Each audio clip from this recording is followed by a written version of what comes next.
lined up at the Metrodome, looking forward to game one of a four-game series with the New York Yankees. The Twins and Yankees, with the Twins above the 500 mark and the Yankees hoping to get there by series end. Twins coming off one of the more successful road trips in recent history, winning 5 of the 6 games. And the Yankees have picked the pace up as well. They've won 6 of their last 8, hoping to still be a factor, obviously, in the American League East race. Should be a fun weekend of baseball here at the Dome, and to bring it to you, Dick Bramer along with Bert Blylev. And so far, as we are getting ready to wrap up the second month of the season, it's been a surprising year in baseball. Surprises in both leagues, in every division. But there's no division that holds more surprises in terms of where the teams are right now than the American League East. Yeah, I think, Dick, every time in spring training when the season opens up, you always say, well, it's Boston, New York, they're going to be in first place. And that Tampa Bay ball club, they're going to end up in last. But look, right now, it's a Tampa Bay the Rays that are in first place, and the Yankees 5.5 games behind the Rays. And both teams, both the Yankees and Twins, have played better in May than they did in April. And we can talk all we want about the improved offensive production from the lineup for the Twins. The thing that was most encouraging about the road trip, the great starts from the young starters. Boy, I'll tell you what, Nick Blackburn, an outstanding start in Kansas City, 8 1/3 innings. He, got a no decision, but the Twins end up winning that ball game in 12 innings. Perkins, after that 19-3 loss, you know what? I mean, he pitched a great ball game, 7+ innings, a quality start in all 4 of his starts so far. Kevin Slowey, complete game victory yesterday. Ken Perkins here tonight. Repeat that what Slowey was able to do. These young guys are the heart of this pitching staff. And for the Yankees, it'll be that nemesis, Mike Mussina. He's had a very good month of May. Now he's 20-6 against the Twins lifetime, but at one time he was 20-2. So the Twins have had some success as of late against Mussina. Can the Twins stack up against the Yankees with all their all-star players? No, but the Twins have some all-stars of their own, including an MVP a couple years ago. A lot of talent on the Metrodome field this weekend for a 4-game series, and we're happy to bring it to you.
Minnesota Twins baseball on FSN North is brought to you by your local Northland Ford dealers.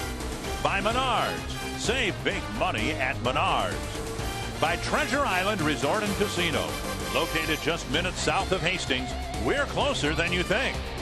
And by Aflac. Ask about it at work.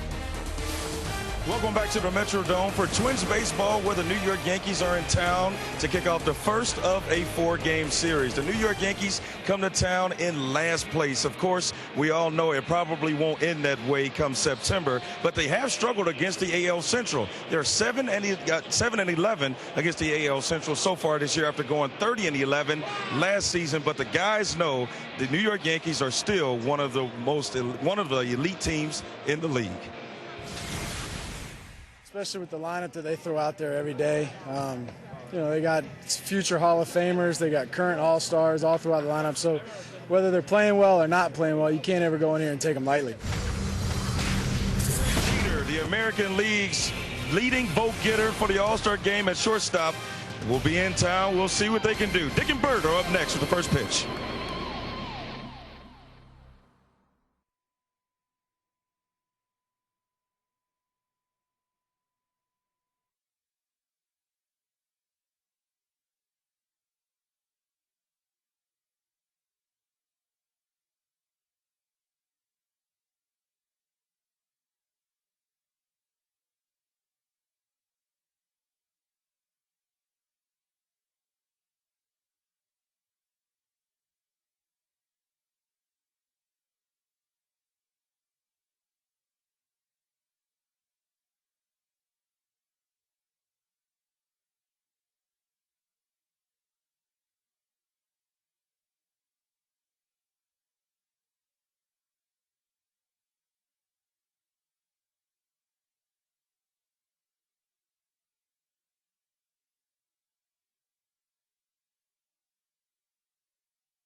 Baseball's most dominant franchise. The Yankees have made 13 straight trips to the postseason, winning 4 world titles in that span. But now it appears age may be catching up with this collection of all-stars. They enter the weekend under 500 and in last place in the East. Meanwhile, the Twins are coming off a successful and dramatic road trip and continue to be a surprise team in the Central. Tonight, they meet the Twins and Yankees next on FSN North. And the Twins take the field. It's a 7-game homestand, 4 with the Yankees, 3 with the Orioles, coming off a very uplifting road trip when the Twins went 5-1. And Joe Girardi bringing his Yankees in here for the first time. They'll come back again later in the summer. And the Menards batting order for the Yankees. Alex Rodriguez has done very well in a variety of different uniforms here in this ballpark. It'll be Jeter, Abreu, Rodriguez, Matsui, Giambi, Shelley Duncan, Robinson Cano, Jose Molina, and Melky Cabrera. The Treasure Island scouting report on Glenn Perkins making his 5th start. Remember that when I introduced Mike Mussina in our scouting report. 4 for 4 in quality starts so far for Perkins, coming off a very good start in his last start, winning 6-1 in Detroit. Pitched 7 2/3 innings and making his first career appearance and start against the Yankees. Twins in the field had a good ball game last night. Delman Young is back in left field. Carlos Gomez in center. Michael Kadire in right.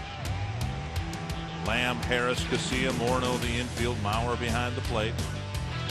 And Young had his consecutive games streak played broken last night. He'll start a new one tonight in the hopes that just one night off will clear his head and yep, let's hope so. He can get back on track. Yeah, Perkins, the biggest thing is his control. Only 4 walks in 26 innings so far, and we'll see how he does against the Yankees here tonight. Jeter, Abreu, and Rodriguez to get things started. Got to be a thrill for Perkins. I know the first time I pitched against the Yankees, you always, you grow up as a kid, even though Perkins grew up here, he's a Twins fan, but everybody once in a while, you want to pitch against the Yankees. This is a great franchise, a lot of history, and a lot of great players. Swing and a miss on the second fastball, and it's 1-1. Now Perkins with a fastball between 88 and 93 miles an hour. Good curveball. And then the changeup, and he will pitch inside, and we'll keep an eye on that here tonight to a lot of these right-handed hitters. Crack foul, 1-2. He said that was the key in his great outing against the Tigers. He paid attention and he watched, even in batting practice, the Tigers repeatedly tried to hit the ball to the opposite field, so he established the inside part of the play. Well, just like that last pitch right there, you have to establish in early, and hopefully that'll open up the outer half of the plate. Here's his changeup right here.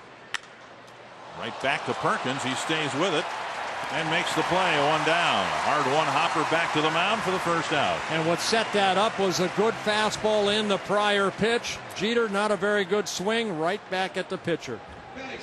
And tonight's game on FSN North is also being presented in high definition.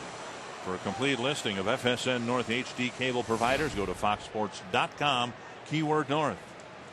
1 gone. Here's Bobby Abreu.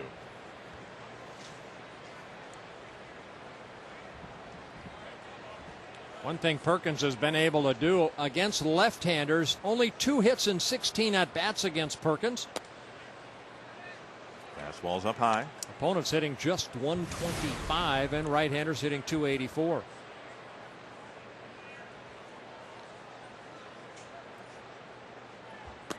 And now a strike, 1-1. Yankees have not faced Perkins before. We may see a lot of that. A lot of these hitters like to work the count, take the count deep, and we may see a lot of Yankee hitters take a strike. 2-1. Well, he needs to do what Blackburn and then what Kevin Slowey did yesterday. Get that first strike over, outer half of the plate.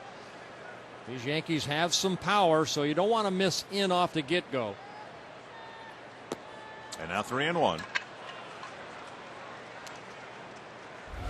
Well, 4 quality starts and 4 starts for Perkins. That means he went 6 innings or more and gave up 3 runs or earned runs or less. And a 5-pitch walk puts Abreu aboard. And that'll bring up Alex Rodriguez. Well, Perkins against Alex Rodriguez, of course, the first time, but probably pretty excited about facing Alex. You want to start off with a fastball off the plate. Get ahead in the count, work that changeup, and then try to drop that curveball. Rodriguez will chase a breaking ball if you keep it down in the strike zone. Rodriguez, of course, has been hurt. Just off the disabled list about a week or so ago. There's a pitch missing the inside corner. Jerry Meals behind the plate. That's a pitch that you need right there. That had plenty of a plate and plenty of height.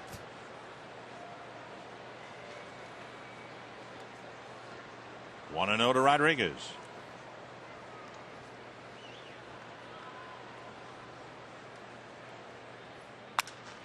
Deep to the left field corner, but hooking foul.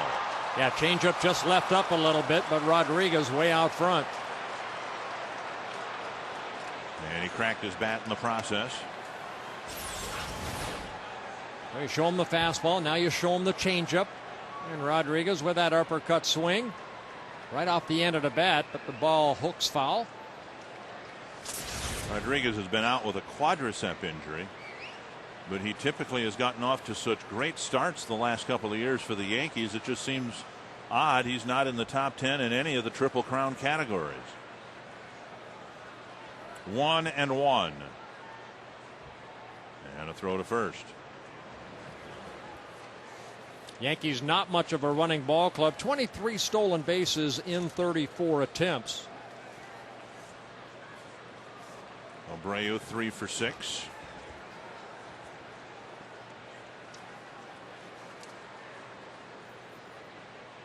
And he goes in the dirt. Mauer's throw is nicely fielded on one hop by Casilla. So Abreu takes off. Mauer's throw would not have been there in time had it made it there in the fly, and Casilla had to get the first hop throw to keep it in the infield. Abreu got a great jump off of Perkins. The ball in the dirt. Joe Mauer's throw low to second baseman Casilla. And Casilla just wants to stop the ball right there. So Abreu gets that stolen base. So runner in scoring position without a hit. 2-1 the count to Rodriguez. Off the end of the bat on another off-speed pitch. 2-2.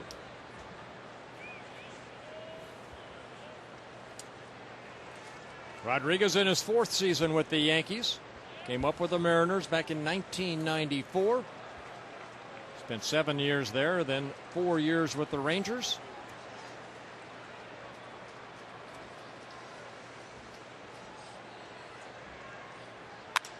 A liner to short. Harris with the catch, and out number 2.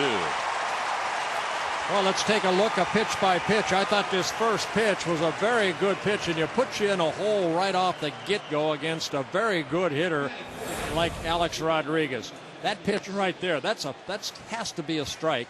And then the changeup that hooked foul. Then Perkins came back with another changeup low. Abreu ended up stealing the base. Another changeup away. And then the fastball left up, but lined right at Harris for the out. 2 gone, and here's Hideki Matsui. Matsui leading the league in hitting at .330. Joe Mauer starts this series 6 points behind Matsui.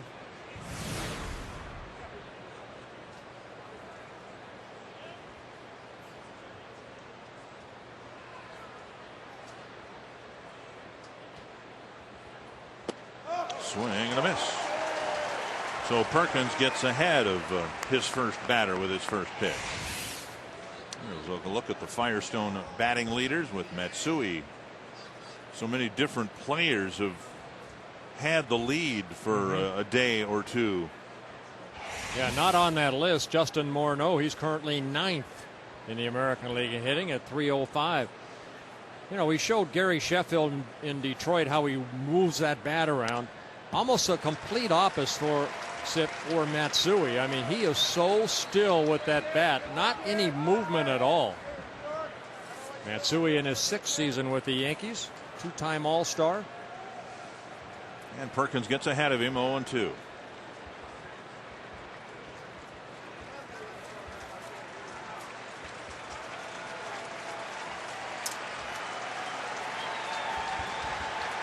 See Matsui just kind of holding that bat. Breaking ball away, 1-2.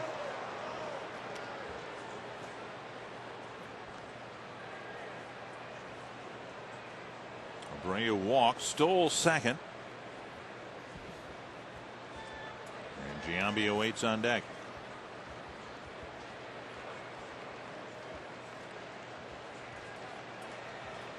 One and two from Perkins to Matsui. Poke to short left. Harris can't make the play, and a run will score. Just a little bloop between Harris and Young. And Abreu, of course, with 2 outs, was off with the crack of the bat, and the first run goes to New York.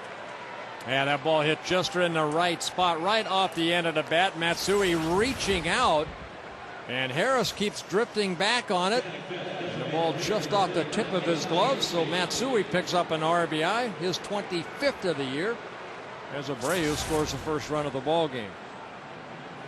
So a little chip shot into left field. And Giambi comes to the plate.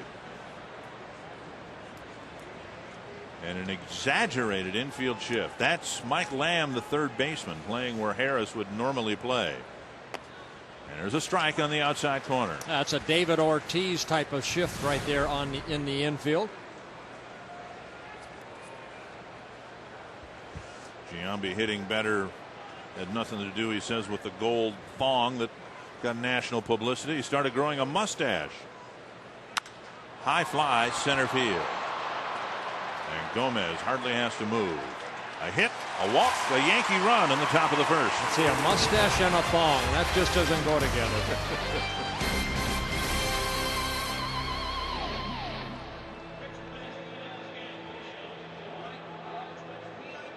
Hey, this is Dustin Pedroia. Hey, this is John Maine. All of my games are live. Live and on demand. On MLB.tv. On MLB.tv. MLB.tv. MLB.tv. Keep watching. Keep watching. Keep watching.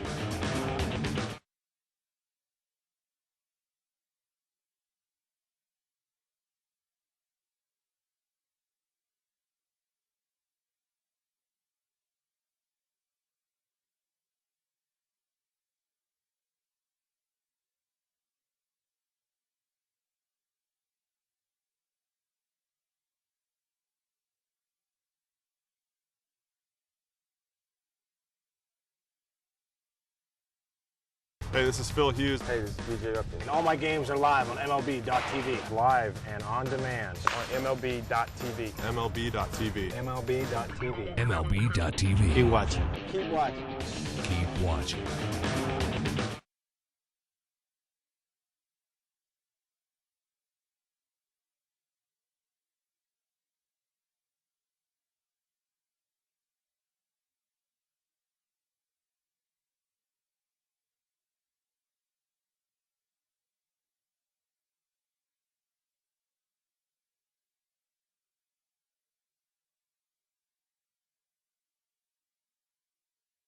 Acting manager tonight, Scott Alger, with Ron Gardenhire away from the ball club. His daughter Tara graduating from high school tonight. The Menards batting order for the Twins. Carlos Gomez leading off, had a great road trip for the Twins. Then Alexi Casilla, he had a great road trip for the Twins. Joe Mauer, Justin Morneau, Michael Kadire, Jason Kubel, Delman Young, Mike Lamb, and Brendan Harris.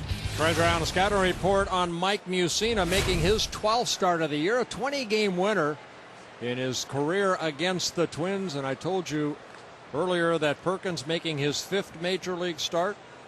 Well, Mike Mussina making his 514th major league start. And he has 257 major league wins. Gomez in the box to get things started. Twins down a run early. And over for a strike. Mussina, I think it's been very well noted that he's not the pitcher he once was, but he's still an outstanding pitcher. He will change speeds, the fastball, not in the low 90s like it used to be, but excellent control. And that's really what his whole career has been around. Outstanding control. With an assortment of pitches, and the pitches have changed as he's changed. He's now been more reliant on off-speed pitches and has brought them back down the radar gun. He's got a changeup, I guess. It's about 60 miles per hour now. 2 strikes to Gomez.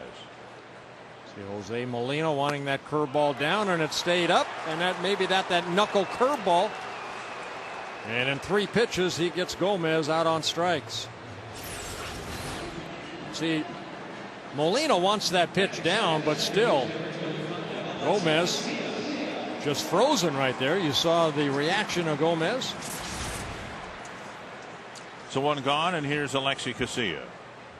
For Mussina, that was his 2,693rd strikeout.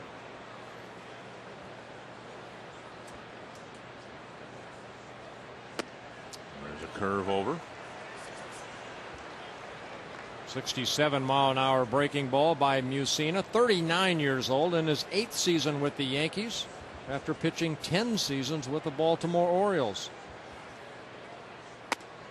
And a good pitch right there, up and in. Clocked at 84, and that'll be interesting to watch because we haven't seen Mussina for a while, and we'll see where his top fastball registers on the gun here tonight. Swing and a miss. 1-2. Well, Mussina making his 12th start of the year, only 9 walks on the season in 55 1/3 innings pitched so far.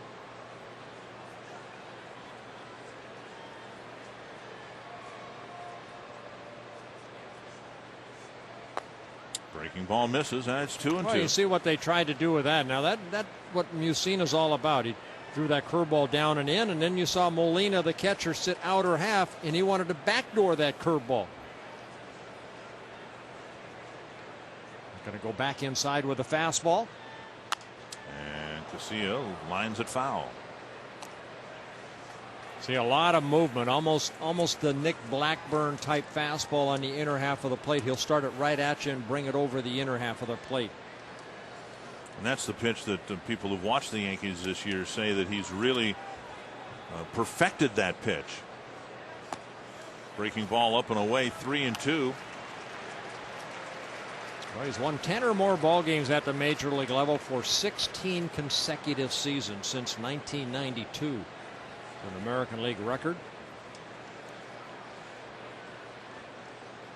And Casilla dumps a base hit to right. Great at bat for Casilla. Worked the count full after falling behind quickly and ends up with a base hit to right.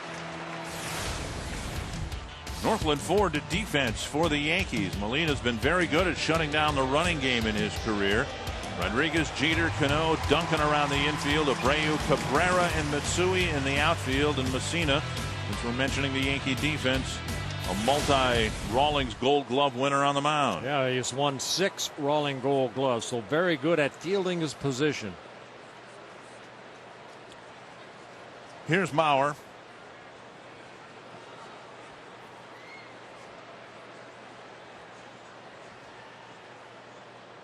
Fastball away at 83.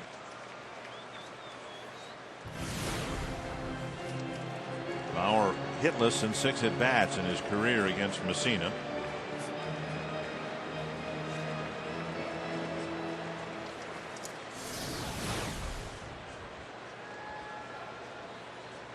And on the subject of facial hair, looks like Joe's going for just one big sideburn. A wraparound. 2-0.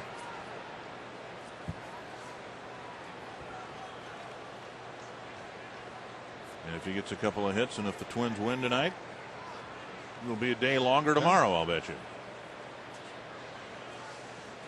Well, Mauer 0 for 6 lifetime against Mussina.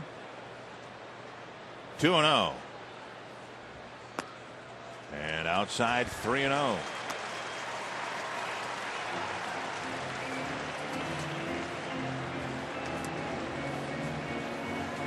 Mussina, as we showed you, has been very good in the month of May, but May typically has been, well, far and away his best month in his career. So what he's done so far this month shouldn't be a surprise. 3-0 to Mauer. A swing and a miss. Yeah, Mussina in the month of May over his career, 53 wins, only 21 losses. Scotty Alger really doesn't have to look into the dugout for the signs in tonight's ball game.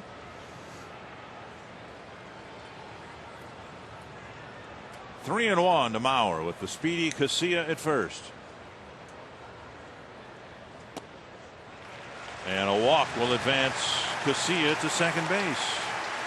And Justin Morneau has had some success against Mussina in the past, and he talked about the challenge tonight. Yeah, he's a guy that throw any pitch, anytime, and he's a control guy now, and he'll hit his corners, and he'll take advantage of your aggressiveness if you're being over aggressive. And he's a guy you just got to make sure you get a good pitch to hit. Yeah, Justin 4 for 11 lifetime against Mussina with a couple doubles. We could use one right here.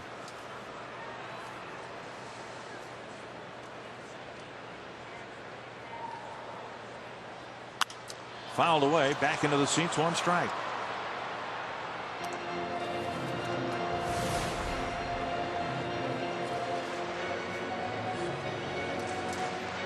Morneau's Burke mentioned among the league leaders in hits, just off the top 10 in home runs, third in the American League in runs batted in. Yeah, Josh Hamilton leading with 58. Then Carlos Quentin of the Chicago White Sox. What a surprise he has been. 48 RBIs. And then Justin with 40.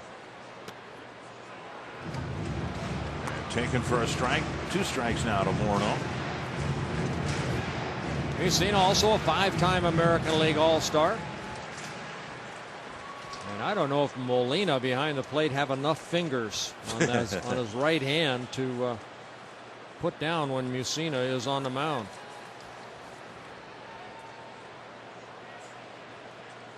Two strikes to Morneau. Hit hard. Duncan with the catch. And the throw pulls the shortstop Jeter off the bag. Shelley Duncan at first base got the ground ball, but an errant throw fills the bases. Well, it looked like he was trying to turn a double play very quickly, and right here maybe threw a changeup. Now he's got the ball right there, has plenty of time to make sure he gets an out, but to throw toward the outfield side, and Jeter, you become a first baseman, but the stretch pulls him off the bag. And to see if the Twins could take advantage of the error by Shelley Duncan. Willie McCovey couldn't have made that stretch at second base. Kadire up with the bases full and 1 out.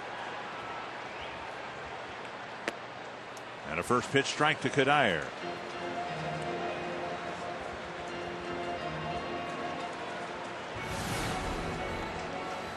Kadire 2 for 13 against Mussina.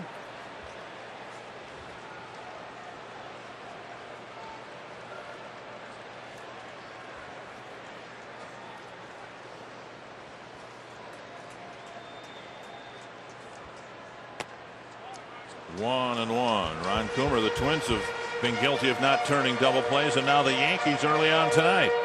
Well, I think right there what you're looking at is a ball that handcuffs Duncan. That's first.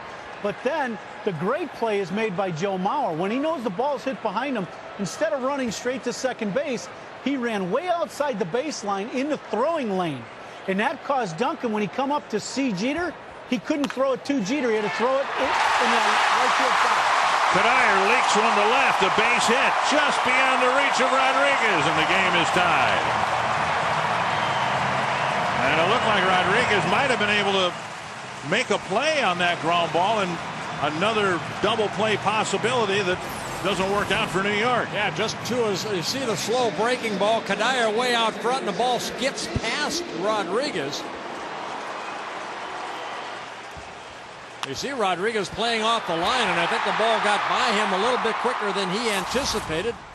And Matsui gets it back in, but an RBI for Kadire ties the game, and for Kadire his 18th RBI. Jason Kubel will hit with the bases full. And he takes ball 1. Kubel hit a grand slam on Sunday, his 3rd grand slam. A good spot to hit his 2nd one this week.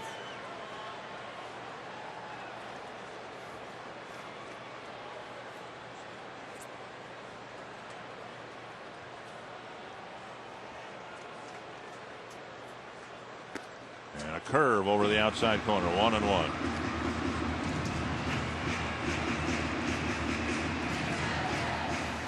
See the Twins tops in the league with men in scoring position. Tops with men in scoring position and 2 out. 3rd with the bases loaded, and they've already put 3 grand slams up on the board. Down. Ooh, called strike. I thought the pitch was down and away, and I think Jason Kubel did too.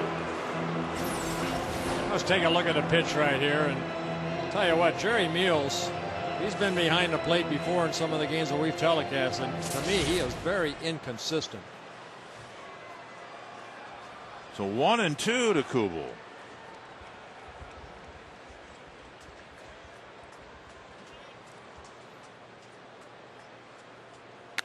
Bouncer right side and through. Mauer scores. Morneau will be held, and the Twins take the lead. 5 straight batters have reached on 3 hits, a walk, and an error. I mean, you've seen it in a couple games ago against his old teammate, the Baltimore Orioles, went only 2/3 of an inning. There was a big error in the first inning that allowed 6 unearned runs to score, and he left that ball game trailing 6-0. Kubel taking advantage of that, picking up his 27th RBI. You don't want to give a club more than 3 outs, and right now, Mussina having to work a little extra here in the first inning. Remember last night in the game in Kansas City, Ross Gload was at first base, and he had, in essence, the same throw that Duncan made, and it was an on-target throw. The Royals didn't get a double play, but they did get the 1 out, and New York's inability to get 1 out there has opened the door for a big inning. We'll see what Young can do with the bases loaded and 1 out. Ball 1, nice block by Molina. A night off to clear his head and not start the season over, but just get a fresh start. At least that's the hope.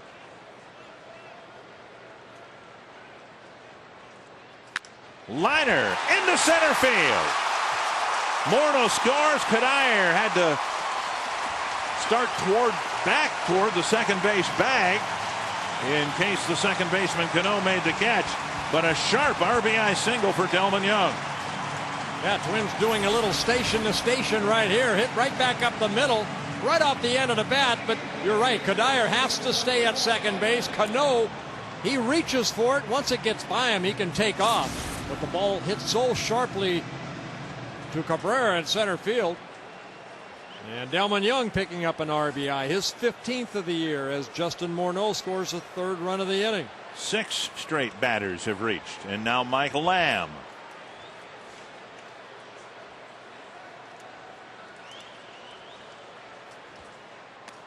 Takes up high, ball 1.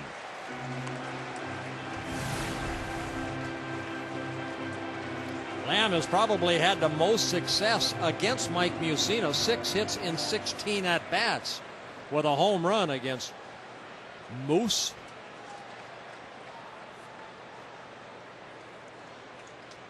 One 1-0 to Lamb, and a strike on the outside corner.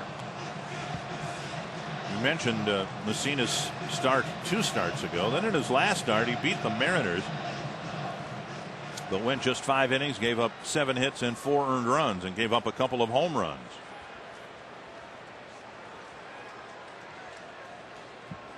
One and 1 to Lamb. After a high fastball, 1-2. 30 pitches this inning so far for Mike Mussina, and he has just the 1 out.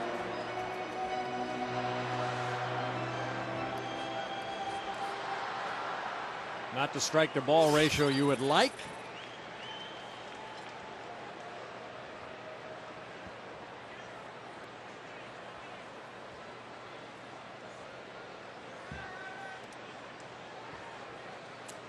One and 2 to Mike Lamb.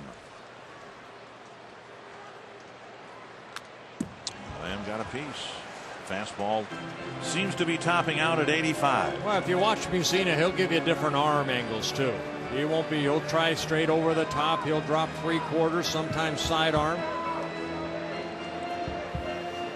I remember talking to Rod Carew. He always said that he watched the bill of that pitcher's hat because that's normally where that ball came out of probably 80-90% of pitchers. But if you could drop down once in a while, it might surprise the hitter. Curve, and Lamb stayed back and got a piece of it. And Molina to the mound.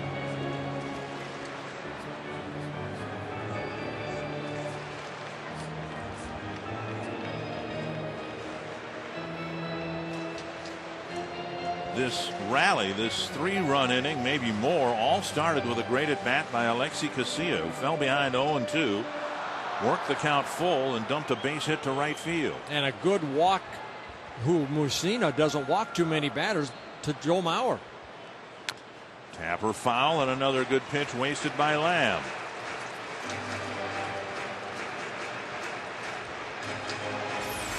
Let's take a look at Mussina's delivery right there, what he does to bend over and then get into that position and watch where that ball comes out of. This one he tries straight over the top. And that's the one that Mike Lamb just fouled off. Lamb battling Messina. Great stop by Jeter, and they get the out there. Lamb beats the relay, but a sensational stop by Jeter to keep that ball from going into left field. Kanayer scores the 4th run of the inning. What a great stop right here. You're right. I mean, look at this, stretched out, and then the back flip over to Robinson Cano. And the double play is not completed, but boy, this saved the Yankees maybe some more runs right here. Lamb does picking up an RBI, his 23rd of the year. And Jeter feeling the effects of that awkward dive to his right. Here's Brendan Harris. Runners on the corners, 2 out, and 4 runs in. Inside, ball 1. That was a great at bat by Lamb. He fouled off a handful of 2-strike pitches and ended up hitting the ball hard.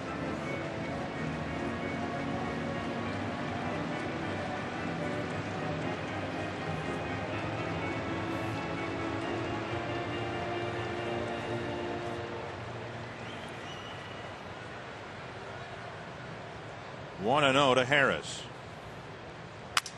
Ouch. What a sound. And Messina ends the inning, but 9 men bat. The Twins string together 4 hits, a walk, and a Yankee error to score 4 runs.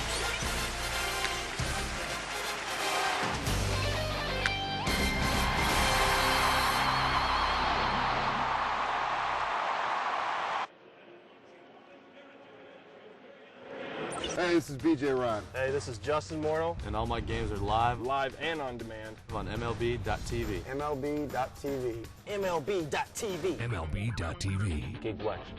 Keep watching. Keep watching. Even when you can't watch your favorite team, you can know what's happening with MLB.com's mobile team alerts, now including video alerts for your video-enabled phone. You'll get video highlights minutes after they happen, text messages on home runs, lead changes, and more. Everything you need to stay informed throughout the season for just $3.99 per month. Sign up now and pick your favorite team. Text MLB to 65246. For complete details, go to MLB.com/mobile.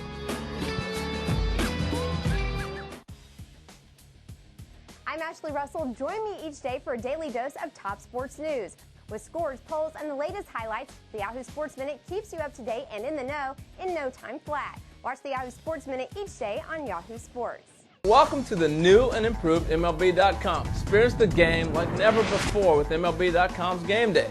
Real-time pitch type and in-game video highlights moments after they happen. Have those same highlights sent straight to your video-enabled phone with MLB.com's mobile team alert. And if you can't get to the game, watch every out-of-market game this season live with high-quality streaming video exclusively on MLB.tv.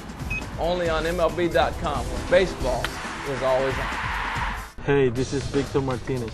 Hey, this is AJ Burnett. Home where the Twins has given Glenn Perkins a 3-run lead to work with, and judging off his last start, that might be just enough when he went 7 2/3 and only gave up 1 run. And pitching coach Rick Anderson has noticed the difference. When he was here in the bullpen, he was basically a thrower. Now he come back from the minor leagues and he's a pitcher. He's thinking more of locating his pitches and changing speeds and throwing the ball down the zone, and been outstanding for us. He's definitely taking advantage of his opportunity back in the majors, and we'll see if he can continue his success. Dick and Burt. Thank you very much, Telly, and thank you, Rick Anderson. Shelley Duncan, the Yankee hitter, he took a strike and then a foul over the Yankee dugout, and it's 0-2. Yeah, Shelley Duncan in his second stint with the Yankees this year. Started with the Yankees, then optioned out in early April, recalled in late April. Duncan, a big kid, 6'5", 215. 1-2.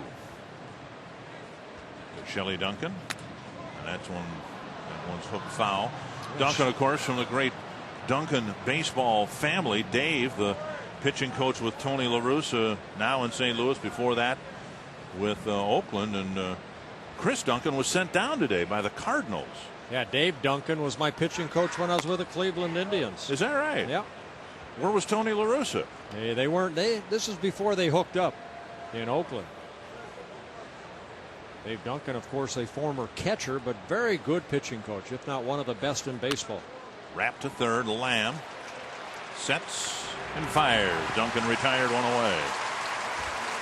I wonder how that works in St. Louis's case today. Now they decide to send down Chris Duncan, who'd been struggling, and ordinarily it goes, hey, manager wants to see you.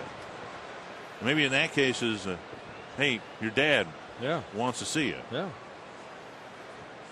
I'm sure Chris knew. You struggle at the major league level, you get sent down. Again, Shelley Duncan went through the same thing. Delman Young makes a great catch in left field. And mustn't that feel awfully nice for Delman Young? Oh, it makes this play as a Delman Young picked up the ball right off the bat and then comes in a shoestring cut type catch. And then the tumble after. Good concentration. And the ball falling into the glove before he can hit the turf for the second out. Nice defensive catch by Delman Young. Here's Jose Molina.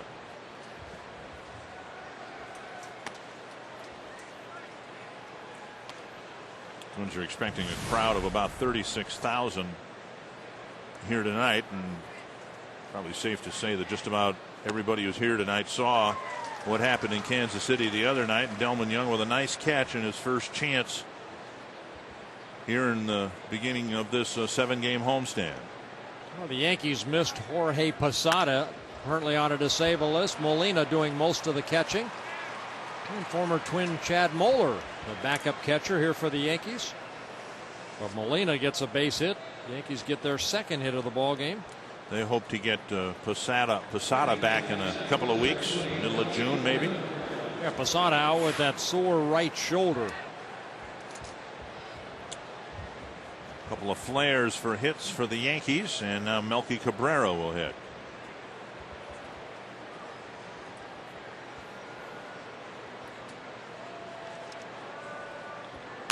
And he pokes one foul. Probably nice for Twins viewers to put that face to the name, because I'm sure Twins fans heard a lot about Melky Cabrera in the offseason. One of the names mentioned in the Johan Santana trade talks. We didn't know anything about Carlos Gomez. Who was he? Well, Cabrera's a very good outfielder. Popped up, foul into the seats. Yeah, a young man like Gomez, still a youngster, only 23 years old, from the Dominican Republic. In his fourth season with the Yankees, last year played in almost every ball game. Hit .273, 8 home runs, 73 RBIs. A switch hitter, struggling a little bit from the right side of the plate so far this year, hitting it on only .175. And a liner to left, a base hit. Young backhands it. Molina holds up at second base. A strong throw from Delman Young. First and second, 2 away. Well, Perkins left the ball up right there, and Cabrera very good at bat because the lower part of his body already had committed, but he kept those hands back. And then lined that ball into left field. So back-to-back hits for the Yankees here with 2 outs in the top of the second. Here's Jeter. Hit a one-hopper back to Perkins to start the ball game. First time through the order, a walk and 3 singles against Perkins.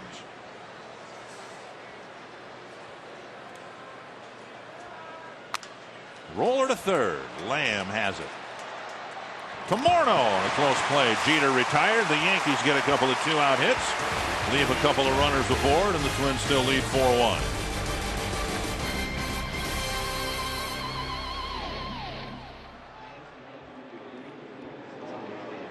You right here in the Bay, man. This is Pastor Mike. Gotta come correct on the mic. Let's get this thing started. Yeah. It's a new generation, so pass the mic. Pepsi can't left me, better pass it right. I ain't tripping. We independent. We out the trunk, dog. And let me pass this mic. We gotta get it on. Get on the mic with Mike Pass, only at Pepsi Smash on Yahoo Music. Stay on top of all the NBA playoff action with Yahoo Sports. Watch thrilling up-to-the-minute highlights, go behind the scenes.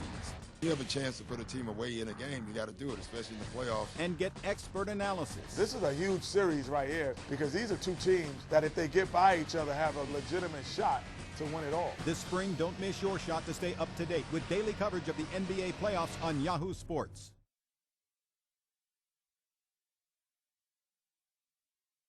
Voting is now open for the 2008 All-Star Game at Yankee Stadium. Use the ballot on MLB.com to watch video, compare stats, and vote up to 25 times.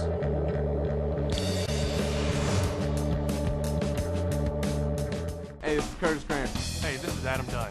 Check out the shop on MLB.com. Check out the shop on MLB.com For all your Dodger gear. For all your Red Sox gear. For all your Yankees gear. For all your Blue Jay gear. Your Cincinnati Reds gear. For all your Twins gear. Visit the official online shop of Major League Baseball at MLB.com. Browse the largest selection of authentic team gear, including clubhouse caps and t-shirts, jerseys. Twins baseball. I'm joined by Hennepin County Commissioner Mike Opat, one of the players that was very instrumental in getting the new ballpark going. And Mike, you have a very special event coming up on Sunday. We do, Kelly. Part of the ballpark legislation called for up to $2 million a year to be spent to expand library hours in Hennepin County. And starting Sunday, we're going to do that. We're calling it Ballpark Sundays, and we're going to have 13 more libraries open in Minneapolis and Hennepin County on Sundays year-round, thanks to the ballpark initiative. So, but for the new ballpark, we wouldn't have this money. We chose to keep it on Sundays, and Minneapolis libraries had not been open on Sundays before, but starting June 1st, we're going to have a very exciting Sunday. So 18 libraries will be open now where there were only 5. Sounds like a really good plan. Thanks for your time, Commissioner. Sure. That's Commissioner Mike Opat. Dick and Bert, back to you. Thank you, Telly, and thank you, Mike. 1-1 to Carlos Gomez. Mike Opat, a nice man, isn't he? He's put so much time into getting that new stadium built here in Minneapolis. Gomez fouls it away. I drove by the construction site today on my way in, and what a difference a week makes. We were in Detroit and in Kansas City, and the grass is greener now around here. The leaves are fully out on the trees, and the stadium down the right field line, the skeleton seems to be 75% complete. It actually is starting to look like a ballpark already. This one lifted to right field. Retreating Abreu, and he's got it for the first out.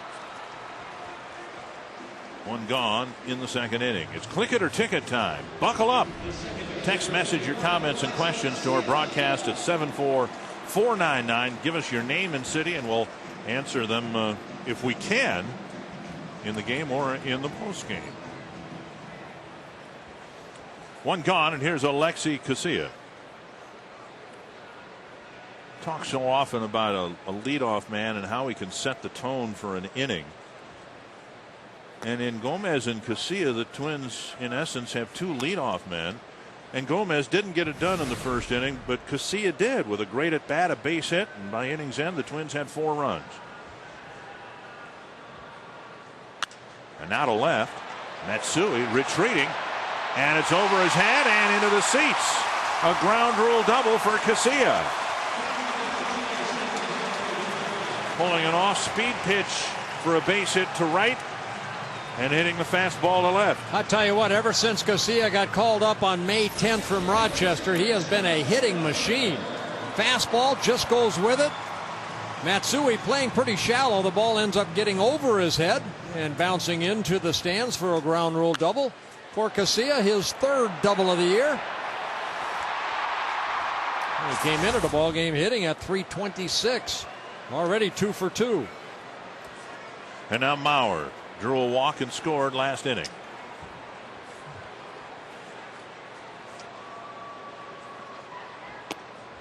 And he takes low, ball 1. And Molina to the mound again. Well, it was that walk of Joe Mauer in the first inning that kind of helped set up, that inning too. Joe Mauer, such good patience at the plate. I mean, he's not afraid to get 2 strikes on him. Mauer on the season, just 14 strikeouts and 27 walks. You always like to have a player who's got as many walks as strikeouts, but when they outnumber the strikeouts nearly 2-1, as is the case with Joe, and then you mix in a plus 300 batting average. Pretty good hitter to hit in the 3rd spot in your lineup. Now an off-speed pitch taken low, 2-0. Well, a couple of years ago when Joe Mauer hit .347 and led all of baseball in batting average, won that American League batting title, he walked 79 times and struck out only 54.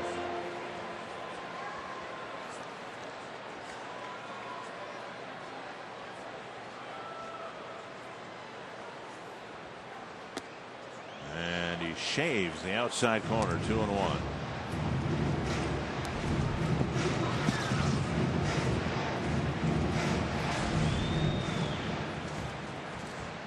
Mussina ended up throwing 37 pitches in that first inning.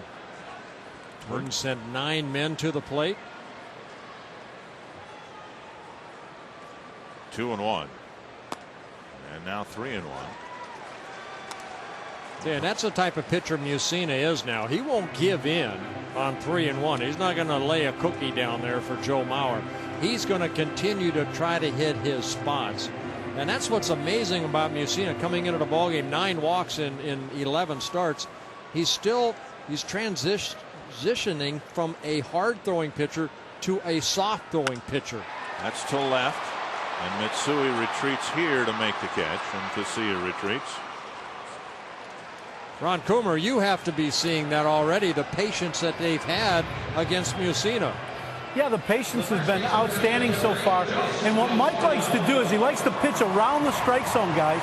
And what their Twins hitters aren't doing is they're taking the close pitches and making them throw the ball at least thigh high to belt high. And when they do, they're putting them in play very hard. Great job just taking pitches around the perimeter of the strike zone. Here's Morneau, hit the hard ground ball to Duncan in the first inning. Duncan couldn't deliver an on-target throw. And Mussina at 84 miles per hour hits the inside corner. Yeah, Twins scored 4 runs in the bottom of the first inning, 2 unearned runs on that error by Duncan at first. But 5 hits so far for the Twins against Mussina.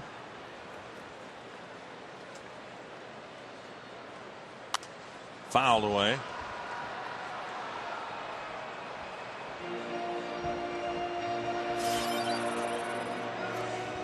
.50 pitches now for Mussina.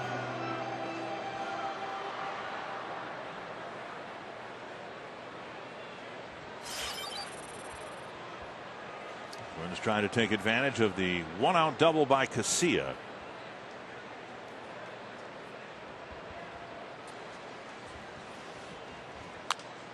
Protects the plate. Hey, Ron Coomer, you and I were behind the batting cage talking about ball marks. And look at Morneau's, the ball marks on his bat. That would tell me that he hasn't broken that bat, obviously. He's been using that gamer for quite some time. He has. And, you know, a lot of times if a guy finds a bat he really likes, guys, he will keep using it. And what happens is that wood compresses and gets harder and harder. And that's what becomes a better and better bat as you compress that wood. The big key is always trying to hit the ball in the same spot. If you spin it like we saw earlier in BP, Dick, we were talking about, you end up splintering that bat. What Justin's doing is he's centering a lot of balls on that bat. Ron, I'm going to ask you one more question. Mussina's not throwing more than maybe 85, 86. On that last swing of Morneau, he's kind of having a lot of patience at the plate. When you are facing a guy that, say, like a Livan Hernandez, do you not have to tell yourself to stay back a little bit and let the ball come to you rather than go out and get the ball? Exactly. What you want to do is you really have to concentrate on trying to get your body to relax and letting your hands do the work. Because what happens is you, like you're saying, your body tries to go out and get the ball, and then it slows your hands down. If you can just relax and almost take like your BP approach and just let the ball get to you and then go ahead and swing, you'll do much better. It's easy to say, not very easy to do, though. Right.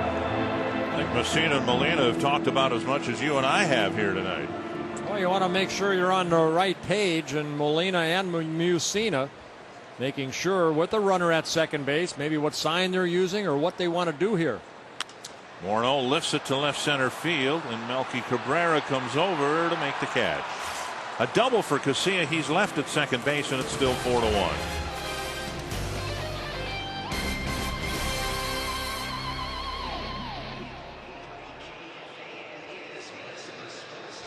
Hey, this is Dustin Pedroia. Hey, this is John Maine. All of my games are live. Live and on demand on MLB.tv. On MLB.tv. MLB.tv. MLB.tv. Keep watching. Keep watching. Keep watching.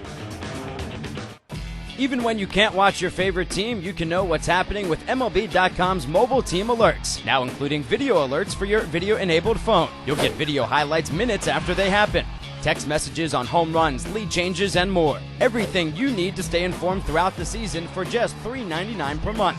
Sign up now and pick your favorite team. Text MLB to 65246. For complete details, go to MLB.com/mobile.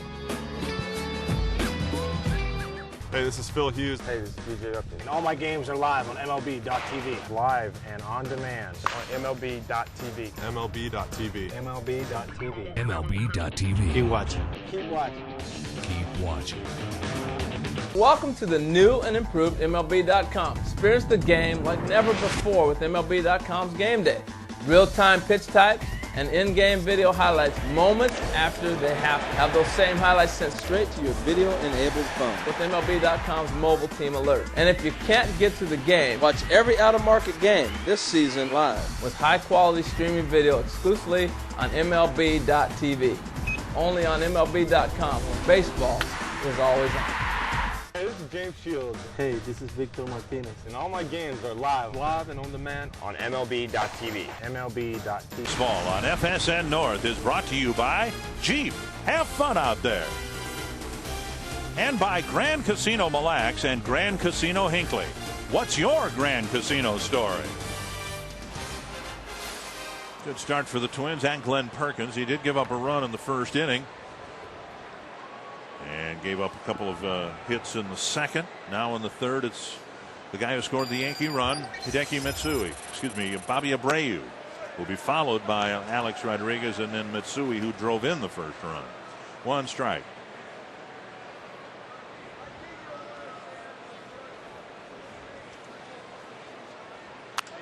And that's just wide of the bag, 2 strikes.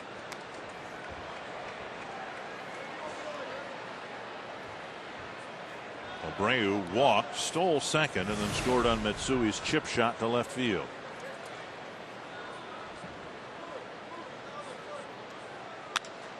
To left center, and that's trouble. Down for a hit. And it goes all the way to the wall. Abreu will round second on his way to third. Here's the throw, and he's in with a triple. Bobby Abreu splitting the gap between Gomez and Young, and it's a leadoff triple here in the third. All right, we're talking about Ron Coomer about staying back, keep your hands back, and exactly what Abreu does right here. Looked like a breaking ball that stayed up. Perkins ahead in the count. Too good a pitch right here with a couple strikes, and he just kind of served that ball out in the left center. Gomez tries to cut it off. It gets by him, and then the trailer, Delman Young gets it, but Abreu in with a leadoff triple here in the top of the third, his second triple of the year. Now Alex Rodriguez takes a belt-high strike. Rodriguez hit a liner to Brendan Harris. His first time up. Infield back. They'll concede a run here. That's Bobby Meacham, the third base coach for the Yankees. A little bit too high, 1-1.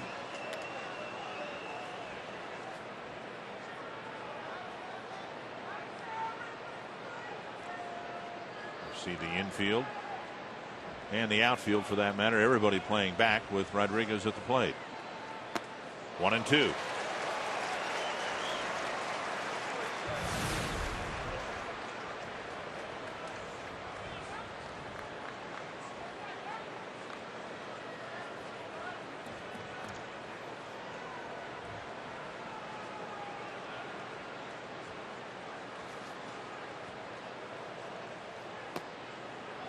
Fastball down and in. See, good pitch right there. Good pitch because you made him move his feet a little bit. And quite a contrast in velocity. We've seen Perkins clock 92 miles per hour a couple of times, and Messina seems to be topping out at 85. Yeah, Perkins likes working off that third base side of the pitching rubber so he can get in on right-handers just like that.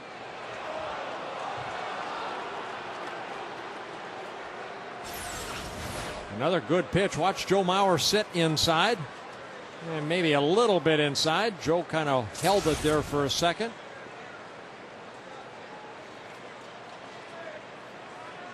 Full count to Rodriguez. Off the glove of Lamb or through it into the left field corner, and Rodriguez is aboard with a base hit. Abreu scores, and it's 4-2. Second time that Rodriguez has stung the ball against Perkins. Well, Abreu scoring for the second time in a ball game, a fastball. And Lamb went up, but by the time he got up right here, the ball was already by him. That's how hard he hit, maybe off the tip of his glove. So Rodriguez picks up his 18th RBI. Matsui doinked the ball into left field, scoring Abreu with 2 out in the first. Strike on the outside corner. Last year, the Yankees didn't win the division. They had won 9 straight division titles, but they got in as a wild card. And they were the only team in the 8-team playoff field to repeat from 2006 to 2007. There were 7 new teams in the playoffs last year. Snap bat, and Giambi just about got hit. It's a double play, but Giambi had a frighteningly close call in the on-deck circle. Oh, good pitch right there by Perkins, getting in on Matsui, shattering his bat. And then the Twins turn to double play. We've seen this combination. Well, we saw it twice last night, I think. Casilla to Harris to Morneau. Yeah, that ball not really in enough, but Matsui's bat shattering. And then the 4-6-3 double play. And now Giambi with the bases empty and 2 out. And the shift on again, and Perkins hits the outside corner.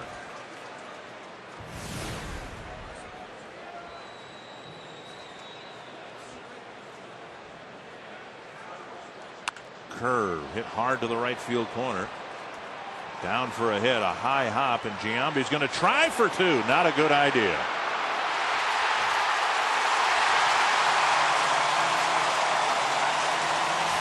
I think he forgot to read the scouting report on Michael Kadyr's accuracy and strong arm.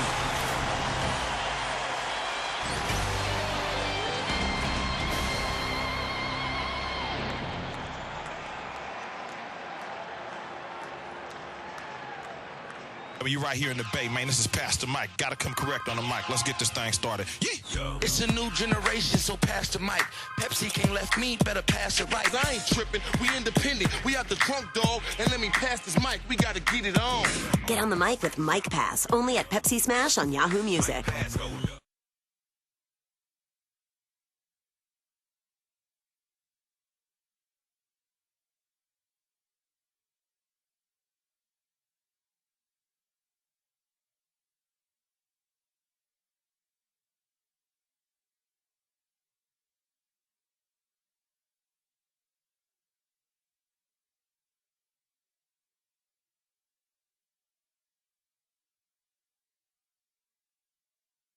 Voting is now open for the 2008 All-Star Game at Yankee Stadium. Use the ballot on MLB.com to watch video, compare stats, and vote up to 25 times.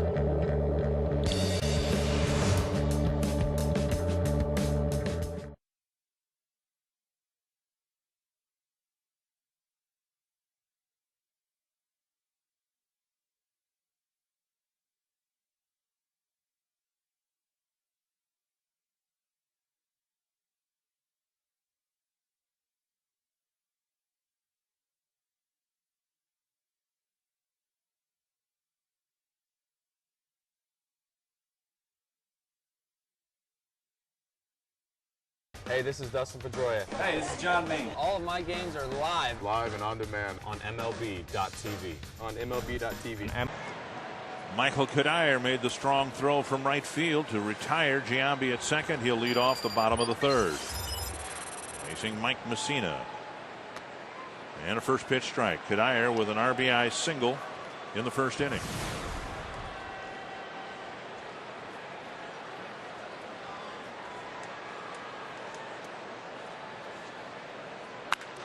Drilled but foul. 2 strikes.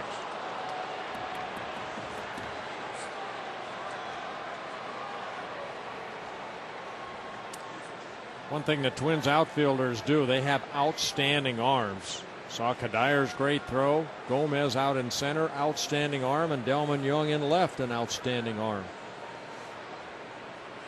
2 strikes to Michael Kadir. Half swing, strike 3, 1 away. And Kadir talked with Ron Coomer about throwing drills he goes through when throwing the ball back during batting practice. When I play catch, I'm out here playing catch before we get ready, I'll throw with different grips. I'll throw a ball up. Wherever I get it, I'll play catch with that to see what the ball's doing, to see what I have to do out here in the outfield. And, if I get a grip where I know the ball may be cut on me, I know I have to start the ball a little to my right. And it's a little more advanced, and for everybody who's listening, that's the next level. 1 strike to Jason Kubel. Ron, you played some out in the outfield. It is kind of advanced to feel the ball in your hand, throw it, and try to adjust as you're throwing the direction that you're throwing it. Well, I think that's a rarity that Michael Kadir is able to do that. You try not to teach kids that, but with his arm strength and the way he's able to get on top of the ball and throw the ball so well, he's able to do that with his talent level. Not something you want to teach young kids. You want to force seam grip. With his arm strength, though, he's an incredible guy at getting rid of the ball. Because he was an infielder, he gets rid of the ball so quick with such a great arm. He's able to do that. I know I interviewed Michael Kadir before in the outfield, and then there's a strike 3, and Mike Mussina picking up 2 straight strikeouts here. As an infielder, Ron, you try to get that 4-seam fastball so you don't throw that sinker to the first baseman if you're playing third. As an outfielder, like Kadir does, good pitch right there by Mussina, he basically just grabs that ball, however it comes off that wall, turns and throws. He's not worried about the grip as much. Well, and the one thing about Cuddy, guys, is he is so good when you watch his release point on different films of him throwing through the ball. That's why it works so well. 1, 2, 3, 3rd inning, a quick inning for Mussina, and he sorely needed that.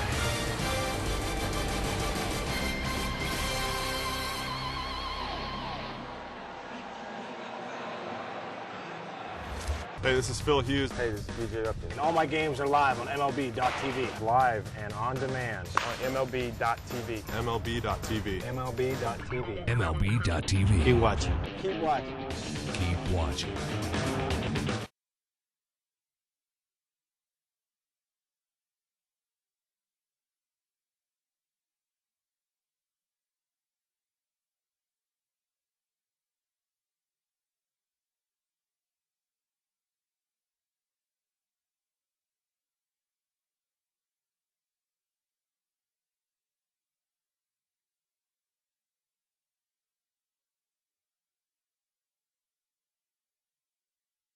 Hey, this is James Shields. Hey, this is Victor Martinez. And all my games are live and on demand on MLB.tv. MLB.tv. On MLB.tv. MLB.tv. Keep watching. Keep watching. Keep watching.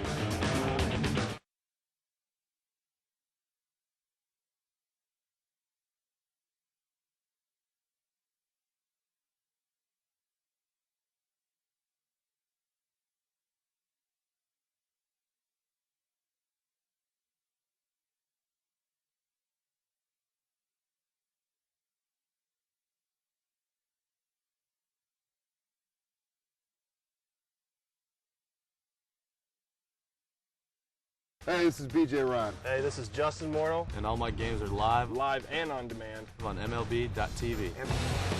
The Rico game reset with the Twins scoring 4 times in the bottom of the first. Yeah, Twins sending 9 men to the base plate against Mike Mussina. Kadir right there, an RBI single. Kubel, an RBI single. Delman Young, an RBI single in the first inning.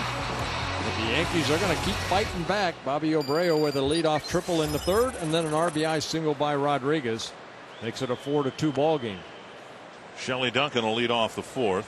He'll be followed by Robinson Cano and Jose Molina. Yankees are actually out hitting the Twins 6-5.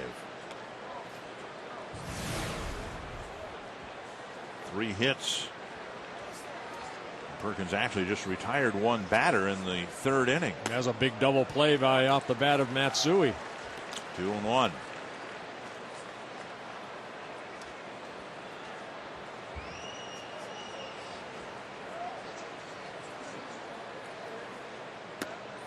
Missing that inside corner, and it was there that just an inch or 2 difference. He was able to hit that corner almost at will against the Tigers. Well, it's not been the case so far yet tonight. A lot of it depends on that umpire behind the plate. Will he give you that inside corner? Now a leadoff walk in the 4th. And the American League has seen this before from the Yankees. Slow starts is our Chrysler key stat. And well, I got a kick out of Jim Souhan's article in the paper today showing their age. This Yankee ball club, they will find a way to get back in that race. Believe me. Joe Girardi, knowing he was going to have one of the older rosters in the American League, emphasized conditioning and having his players in top shape. And then having done all that, Rodriguez is out with an injury. Posada is kind of the glue to this team. Derek Jeter's the captain, but Posada rather, so critical to the success of this Yankee team, and they've really missed him. 1-1. Well, then you have a guy like Robinson Cano right here that is hitting .219. This guy's a great hitter. He just hasn't found his swing yet.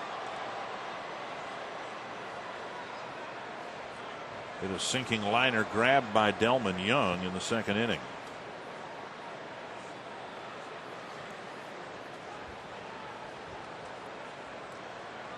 Perkins has issued 2 walks. The first one scored. He'll try to pitch around this leadoff walk in the 4th. Driven foul. 1-2. Age not an issue for Cano. Nearly stole the batting title away from Joe Mauer in the last weekend 2 years ago. Yeah, career .314 hitter coming into this year. Last year hit .306. Has some pop in his bat. 19 home runs last year. Cano with 4 home runs this year.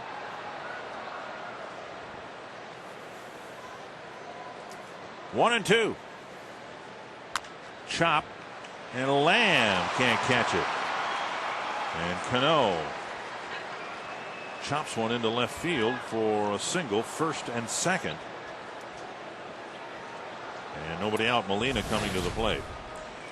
Whether you want to motivate your workforce, improve retention, or reward employees, tickets to Twins baseball can get everyone feeling good about your business.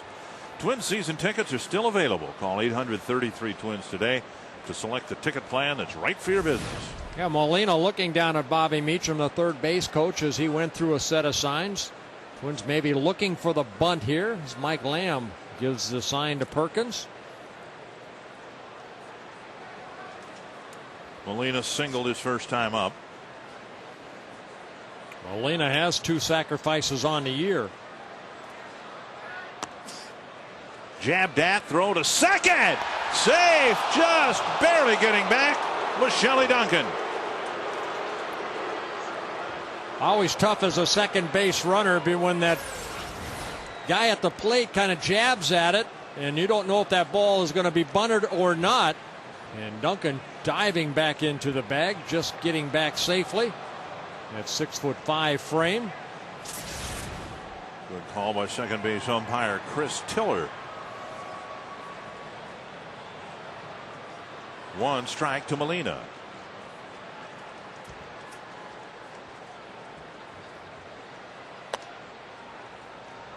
One and one. Molina in his 9th season with the at the major league level. There's Meacham right there going through some signs. He came up with the Cubs. We saw him with the Angels for 7 seasons. In his 2nd season with the Yankees after getting traded over last year.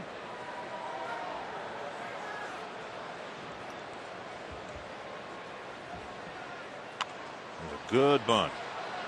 Morneau turns and throws to Casilla. 1 away. Duncan and Cano move up. Cabrera coming up with the tying run at 2nd and 1 away.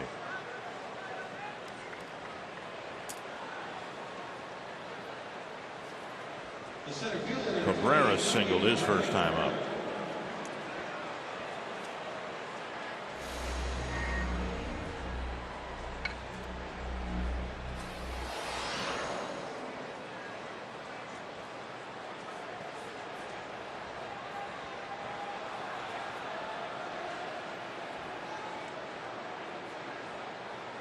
Fouled straight back.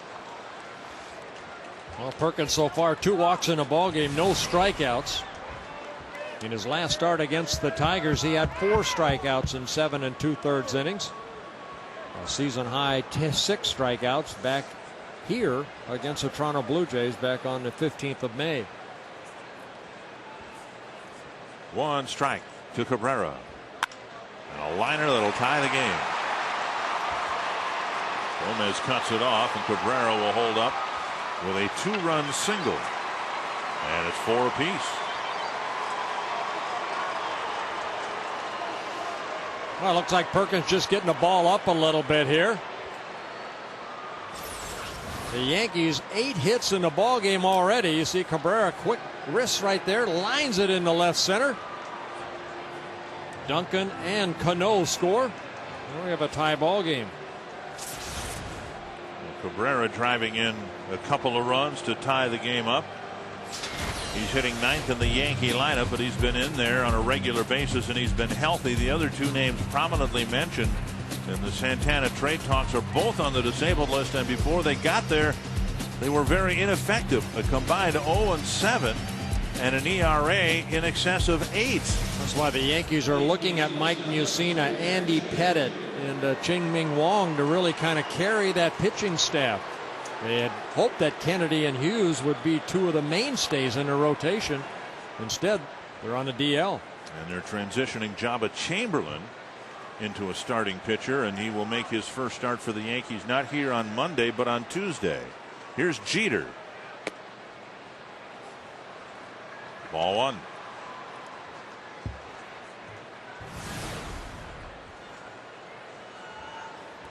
Jeter with a comebacker to the mound and a ground ball to Mike Lamb. Perkins got a double play ball in the 3rd. He'd love to get one here in the 4th. The runner goes. They've got him picked off. Morneau with the throw. Got him. So Cabrera picked off for the 2nd out of the inning. I saw Bobby Abreu in the 1st inning got a really good jump on Perkins. And right there, Cabrera trying to do the same thing on first movement. And a quick throw right there to Harris from Morneau. So the play going 1-3-6. Tag was there, maybe a little late, but the ball got there well before the runner. 2-0 now to Jeter.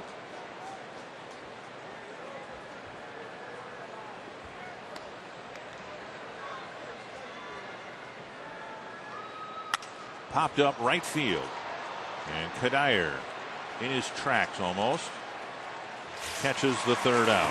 A walk, a single, a big 2-run single by Cabrera, and a tie game going to the bottom of the 4th.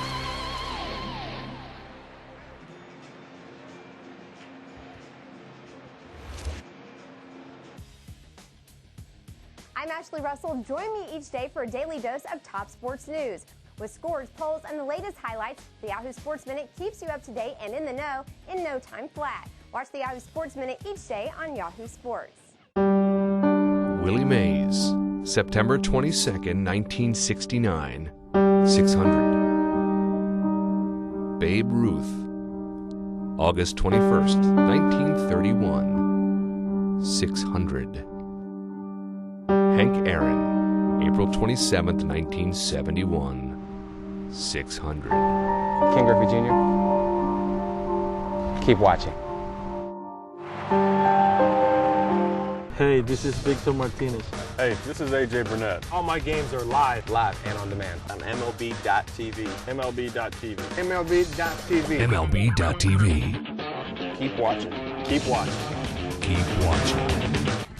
Every fan's dream is a front row seat. With Nissan Live Sets on Yahoo Music, everyone's a VIP. It means so much to me whenever I get on a stage and feel an audience's energy coming back at me and feeling that love, because that's what I love to give, is 150% of my energy and sharing what I love to do so passionately. Experience Nissan live sets with artists like Christina Aguilera, Incubus, Beck, and more. Only on Yahoo Music. See you at the show. You right here in the Bay, man. This is Pastor Mike. Gotta come correct on the mic. Let's get this thing started. Yeah. It's a new generation. Some thoughts about the MVP of the Minnesota Twins, Justin Morneau, and the batting champ, Joe Mauer. I mean, they're that special group that's going to take over the game. You know, when I originally came up, it was, you know, the McGuires, it was, you know, so on, and then eventually it moved to, you know, Alex, and now the transition of the game of these great young players, and they're so good. You know, I think they do such a great job, even in the minor leagues or even in high school now. They come up and they can play at the big league level where, you know, back when we played it, you took a few years to figure out how. Now these guys are making an impact as soon as they step on the field.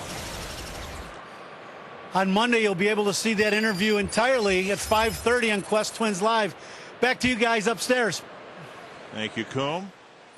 What was it in Detroit or in Kansas City? We talked about how there were 6 first-rounders from the 2006 draft that already had made it to the major leagues. 1-1 to Mike Lamb. And you're not the best guy, I guess, to comment on that, because you didn't spend hardly any time at all in the minor leagues. Drafted out of high school, and boom, from your high school graduation to your first game, how much time was there? That was less than a year. Yeah. 2-1 to Lamb. I was mad because I didn't make the team out of spring training. What took you so long? Yeah, really, that's the way I felt. But no, I mean, you know, you have a certain group of guys like, you know, you look at everyday players. I think it's a lot more difficult than pitchers. You know, pitchers, some guys are just blessed to have good stuff and they get up to the big leagues quicker. But a guy like Joe Mauer, I mean, to get up as quick as he has and have the success that he's had, you know, just a tribute to his hard work and his dedication to the game. Got a tie game here, and Mike Lamb having another battle with Mike Messina. If the game turned at all in the direction of the Yankees, it may have turned in Lamb's first inning at bat. He hit a one-hop rocket to the backhand side of Jeter, and who turned in a nice play to get a force play at second base. Lamb got credit for a run batted in and reached on a fielder's choice. And Molina can't quite hang on to it, and the at-bat continues. Oh, Dick, we're looking at a guy right there on the mound, Mike Mussina, who spent, he had 28 minor league starts before he came up with the Orioles back in 1991. But he went through Stanford and had some seasoning at the college level. Yeah, the only thing that kept me out of college was high school. Lamb to center. Jeter makes another nice play to deny him another hit. Boy, he kept coming in and in on Mike Lamb, and he inside out of that. I don't know how he hit it that far, but Jeter timing his leap perfectly for the first out. One gone. Harris to the plate. Tomorrow night it's another DQ sensational Saturday. The Twins take on the Yankees beginning at 6:10. And if you buy a ticket in the Samsung Home Run Porch, you'll get a buy one get one free coupon for a DQ Blizzard flavor treat. All 833 Twins, or log on to twinsbaseball.com for tickets. Ball 1 to Brendan Harris. Harris playing at short at some point. Twins hope that Nick Punto will get some time there. We want to congratulate Nick and Natalie on the birth of Nicole Jane today. A little after 2 o'clock, 9 pounds, 14 ounces. Oh, big girl, 21.5 inches long. And we're hoping that Natalie is doing great along with the baby. And we hope Nick's also doing, pops, yeah. 2-0 to Harris. Congratulations to the Puntos. Swing and a foul. 2-1.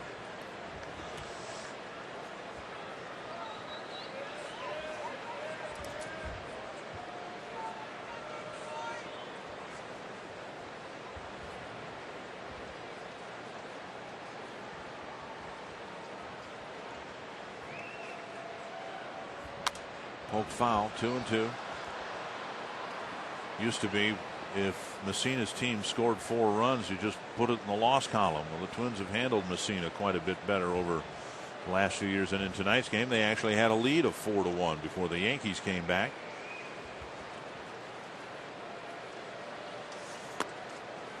High and tight, 3-2. Twins trying to remount a rally against Messina. They forced him to work a lot in the first inning, faced 9 batters. And a line drive caught by Rodriguez. Mike Mussina, he's 20-6 in his career against the Twins. Now, the first 24 ball games, he was 20-2 with an ERA. Look at that 2.77, but he got a lot of run support. Turning point seemed to be the playoffs. Now the last 6 starts, he's 0-4 with an ERA of about 5.5, and he hasn't had a lot of run support in those 6 ball games. An average of almost just less than 2 runs per outing. So Mussina, I mean, this guy's a great pitcher. We're looking at maybe a future Hall of Famer. Twins faced the Yankees in the 2003 Division Series, and the Yankees held Mussina back to pitch against the Twins in the opening game of that series. And you may remember that was a game the Twins had Johan Santana going, and he had a forearm cramp, and LaTroy Hawkins had to come out of the pen early and pitch against the Yankees. Twins won that ball game 3-1. This one flared foul into the seats, 2-1. And now Mussina and Hawkins are teammates with the Yankees, but since that game, the Twins have handled Mussina fairly well.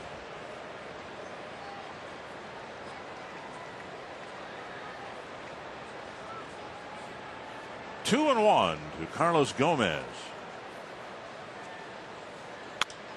This one down the right field line, another foul ball chased by Abreu, and it's out of play. Click it or ticket. A reminder to buckle up. A text question coming from Timothy of Fergus Falls.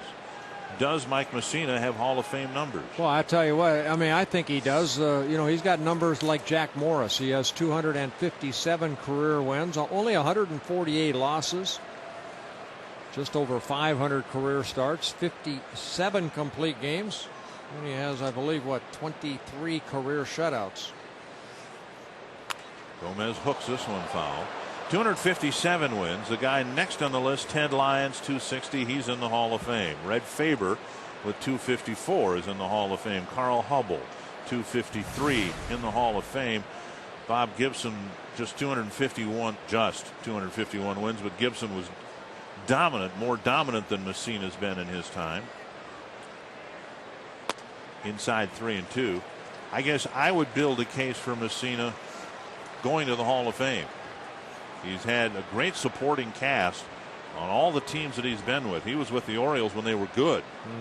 Had a very good offensive lineup behind him. Shattered bat and a dribbler to second. Cano over to Duncan, and the Twins are done in the 4th, on to the 5th, and a tie game.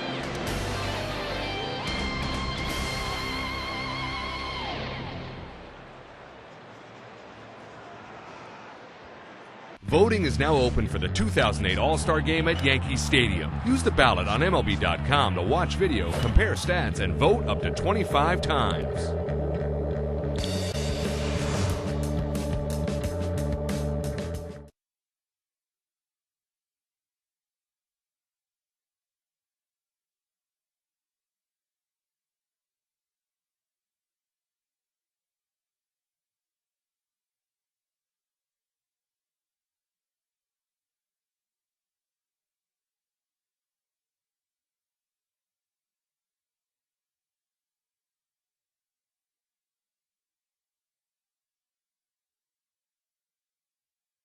Hey, this is Dustin Pedroia. Hey, this is John Main. All of my games are live. Live and on demand on MLB.tv. On MLB.tv. MLB.tv. MLB.tv. Keep watching.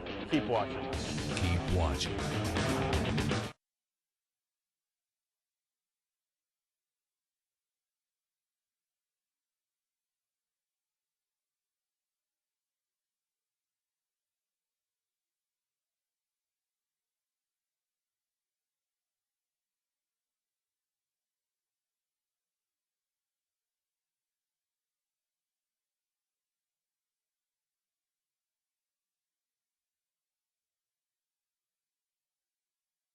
Hey, this is Phil Hughes. Hey, this is BJ Upton. And all my games are live on MLB.tv. Live and on demand on MLB.tv. MLB.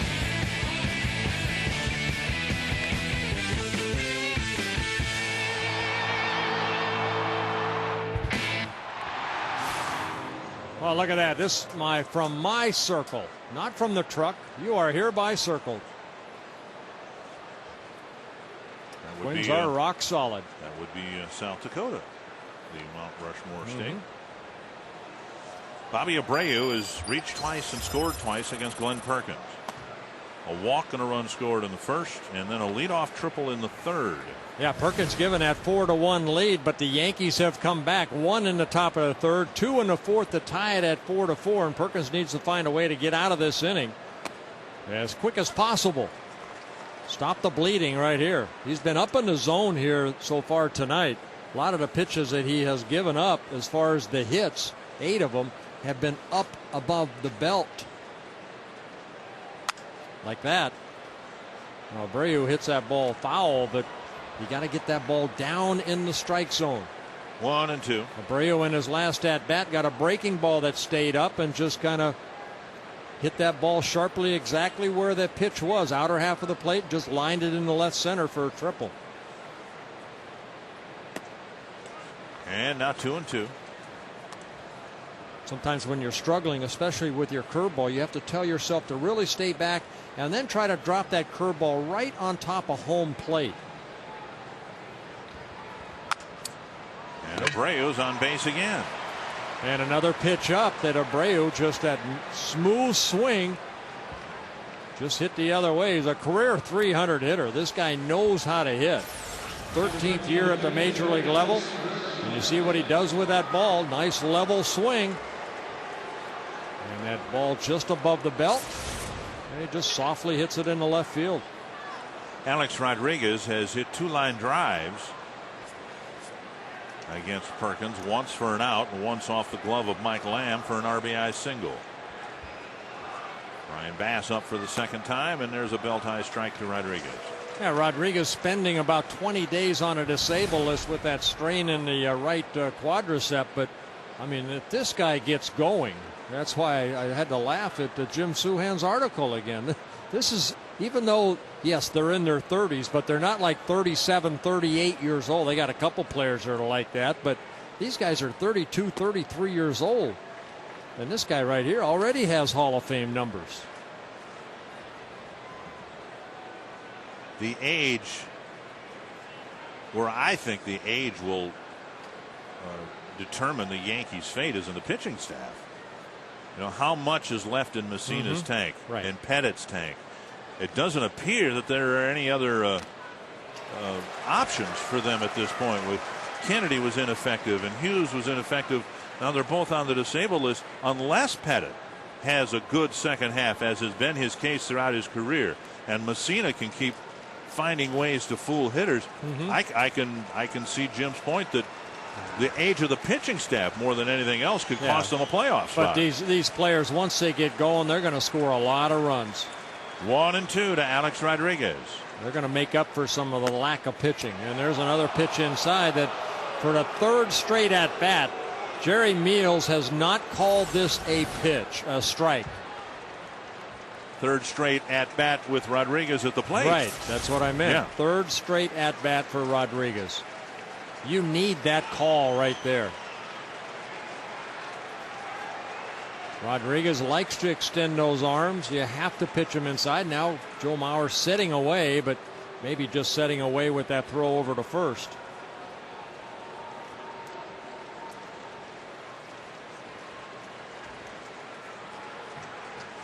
This is a reason that games, they talk about shortening the games to time, but if the umpires, their strike zone is so small, it's going to be a 3-hour ball game. Joe again sitting inside, and another throw over. Abreu stole second in the first and was leaning in that direction as Perkins threw the ball to Morneau.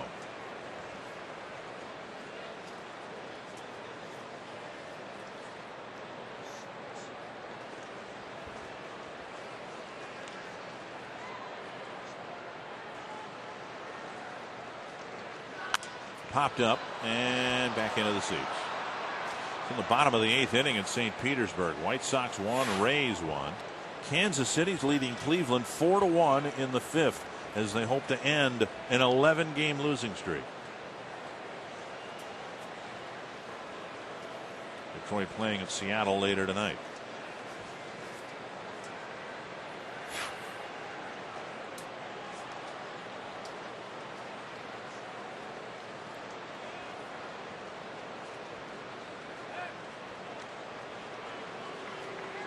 Another check of Abreu at first. Well, I'll go not farther out on a limb here, but I'll paint another scenario where the Yankees don't make the playoffs. You don't think they will? I'm saying it's possible. I don't know what's going to happen, but the competition's a lot stiffer than it has been. Abreu goes and the pitch fouled back. You've got a very good starting rotation and bullpen in Toronto. And I don't know that anybody in baseball is expecting the Rays to lead the division all year round, but they certainly are not going to be the pushovers they've been in the past. Oh, for sure. And Baltimore is just hanging around 500. It's a rebuilding phase for the Orioles. But the competition within the division is so much tougher, where in years past the Yankees could get off to slow starts and still run out the season and pick up 95, 96 wins. I don't know that that's necessarily going to happen. I mean, Boston seems to be the best constructed team, at least in that division, maybe in the league. They got a very good ball club. But in years past, when the Yankees got off to slow starts, it was always considered to be the Yankees and Boston, and then, well, 3 teams fighting for the bottom 3 spots. I don't think that's the case anymore. Oh, what's good for baseball is exactly what Tampa Bay is doing right now. You know, leading the Boston Red Sox by 1. 10 games over 500. 2-2 to Rodriguez, and another foul.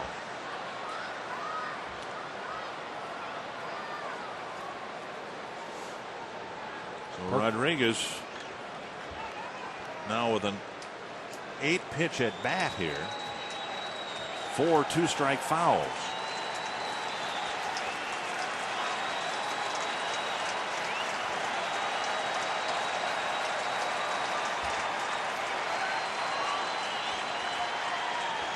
Abreu goes, blasted to center. Gomez back. He won't get there. Bounces hard off the wall. Fumbled once. Abreu's being waved around. The throw to second base, not in time. And Rodriguez has put the Yankees in front. A scalding line drive to straightaway center field. Well, he didn't miss that pitch right there. He fouled off some pretty good pitches from Perkins. And then Perkins came in with a fastball.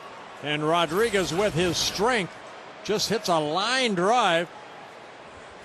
Ball about thigh high to straightaway center, driving Gomez back. Gomez playing the carom. And Abreu, who was taking off on the pitch, he scores from first base. So Rodriguez picks up his second RBI of the ball game on his second hit and his 10th double. And Scotty Alger comes to the mound to make a pitching change. And the Yankees leading 5-4. Nobody out and a runner at second in the 5th.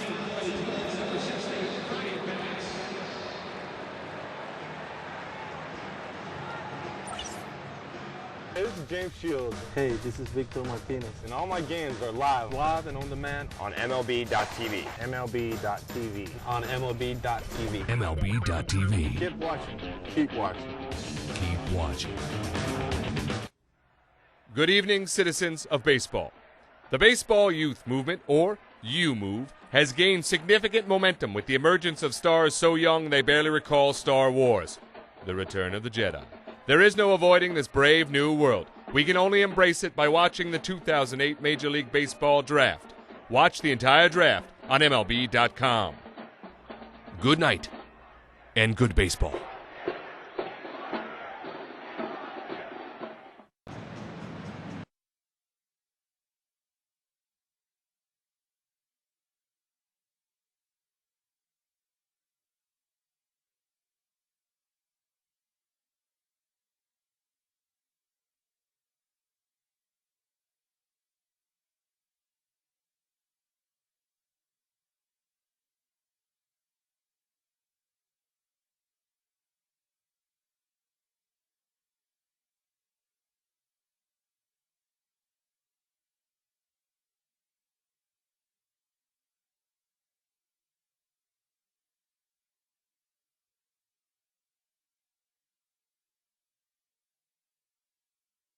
Our Aflac trivia question: who was the last American League left-hand hitting outfielder to win a batting crown?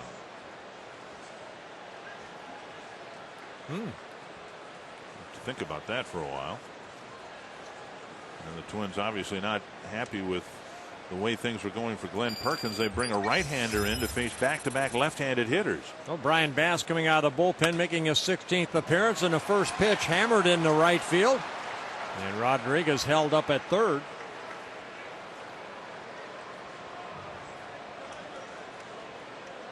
So 3 straight hits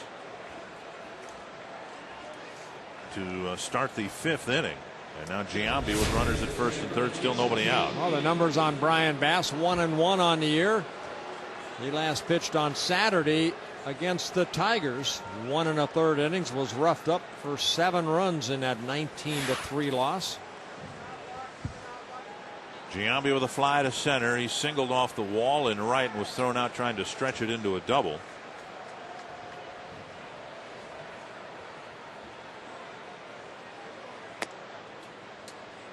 And on the inside corner, strike one.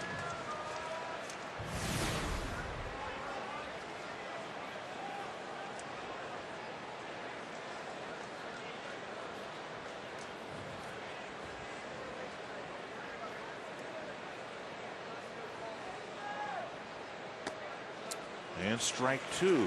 Good changeup right there. One thing we have seen from Brian Bass when he's on: good sinking fastball, good curveball. And that last pitch, the changeup.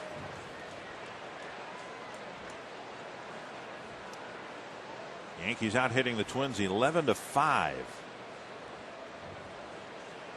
Trying to keep this game within reach. Infield back. They'll give up another run to get a double play if Giambi hits it at say Casilla.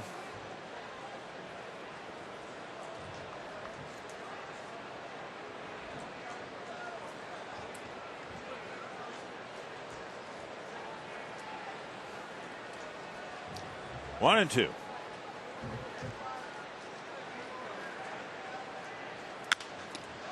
Bass with a great catch between his legs. Rodriguez tagged out for the first out. I think he caught that ball between his legs. Well, a nice defensive play right here, and what Bass does right is he runs Rodriguez back to third base. We've already seen a couple times of pitchers throwing the ball away, but Bass getting this ball between his legs and then picking up Rodriguez. Take another look at this right here. It looks like it's going up the middle, and he puts down the glove and says thank you very much. And then he runs Rodriguez back to third, showing the ball. And then Lamb, in a nice quick throw, tags out Rodriguez so the runners cannot advance. Now pinch hitting for the Yankees will be Wilson Betterman.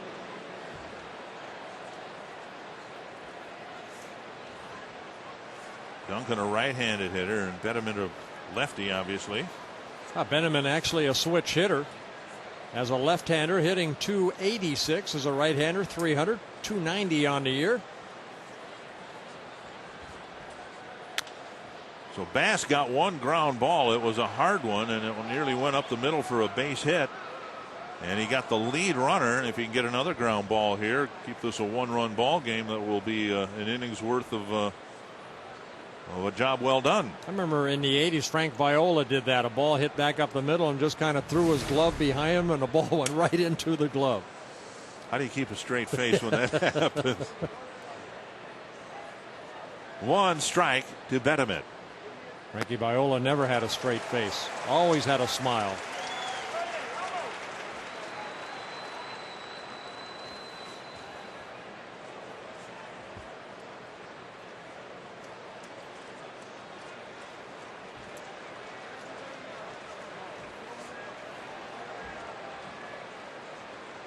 Two strikes to Betterman.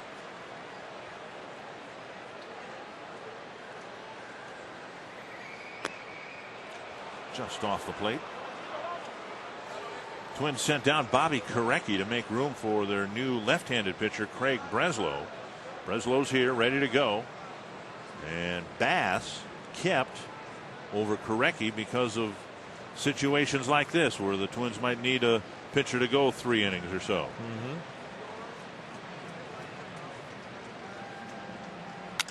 Cracked foul and might have cracked his bat.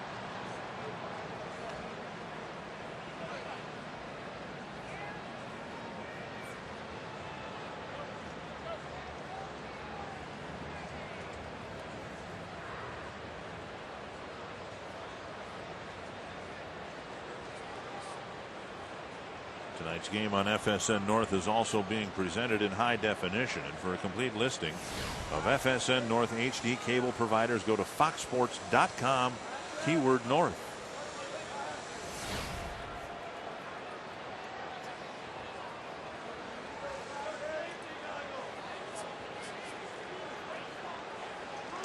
Gentleman got a bat and some glasses.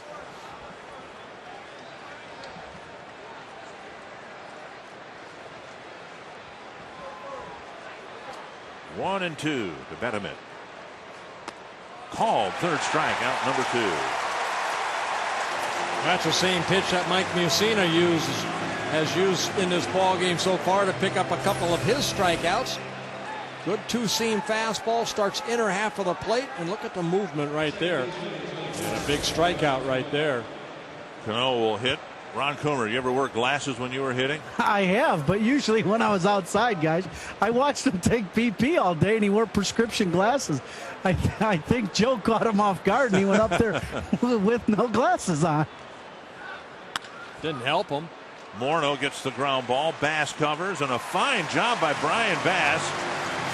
The Yankees get one, but it could have been a much rougher inning for the Twins and Glenn Perkins.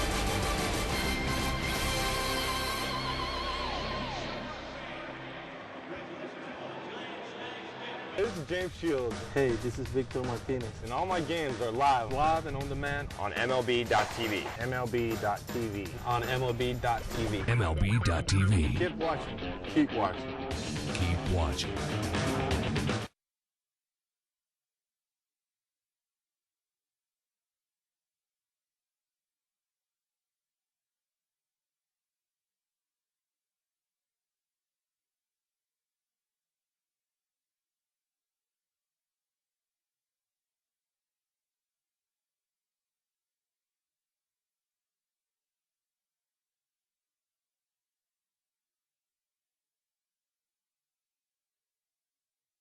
Hey, this is BJ Ryan. Hey, this is Justin Morneau. And all my games are live and on demand on MLB.tv. MLB.tv. MLB.tv. MLB.tv. Keep watching. Keep watching. Keep watching.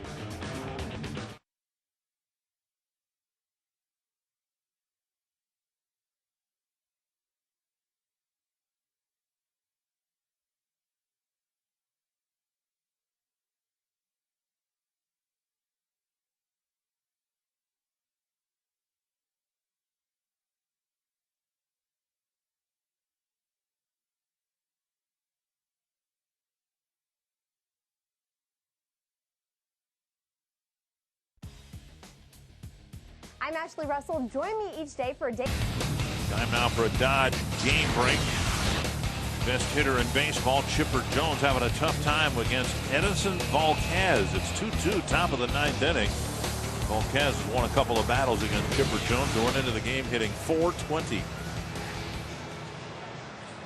How'd you like to be Lance Berkman? You're hitting .384 and you're not within range of the batting lead. Benji Molina having a great year with the Giants at .333. Jose behind the plate catching Mike Mussina, who's righted the ship after a rough first inning. 81 pitches in the first 4 innings for Mussina, but he's retired the last 8 straight batters he has faced. First pitch to Alexi Casilla. Outside, ball 1. Casilla's 2 for 2 tonight. He was 1 for 1 against Mussina last year, so he's perfect. 3 for 3 against Mussina. Fastball on a strike.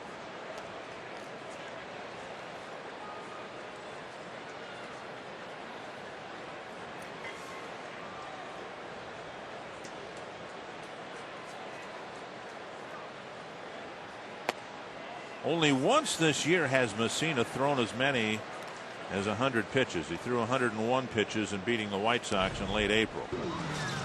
Because of the first inning when he threw 38 pitches, his pitch count's up rather high. This will be his 85th pitch for the leadoff man in the 5th. 2-2. You know, the Twins really had some great battles with Messina, ran the pitch count up, but they really haven't been able to duplicate that since. Well, you see the 35 in that first inning, then 20 in the 4th. And with 2 strikes, we've seen Casilla do this more and more, refusing to be struck out. And making contact and fouling some pitches off as he did back in the first inning.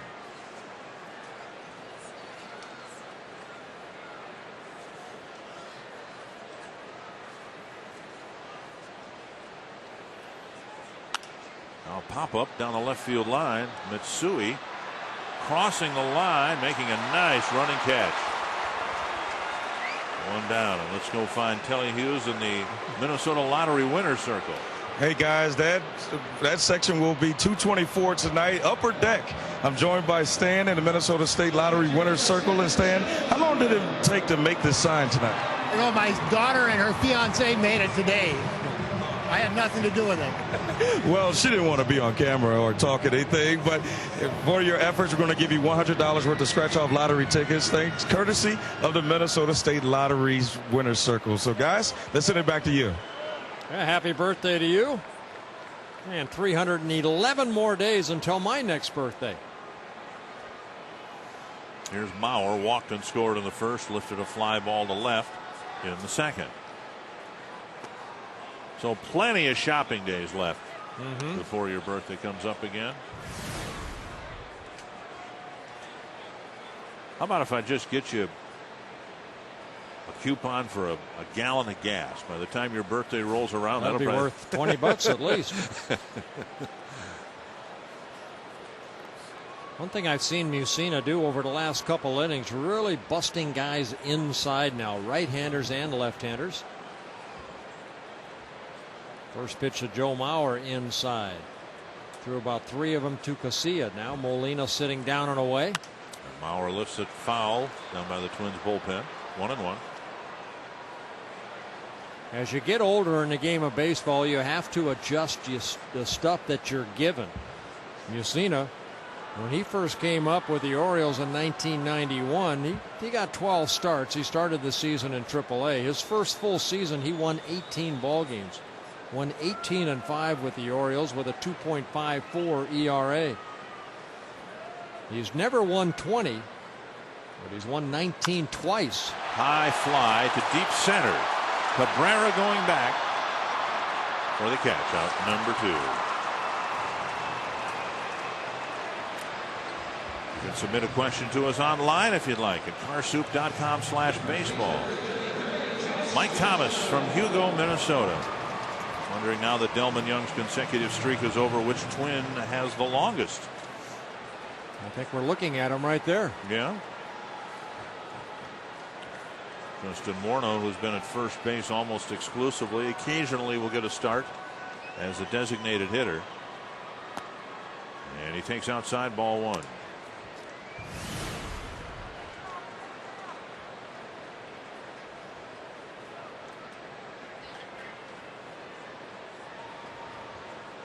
Messina trying to complete 5. And Morneau takes a strike. And Justin has played in 139 straight games for the Twins. Delman had 217 before he sat out yesterday's ball game.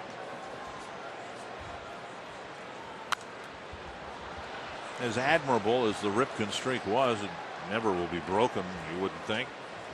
No one thought Gehrig's streak would be broken, but, you know, did the Orioles do the right thing by having him play all those games? Would he have been an even more productive player if he'd have taken a game off a couple of times a year? 1-2 to Morneau. I think he did pretty good. And he got a piece of it.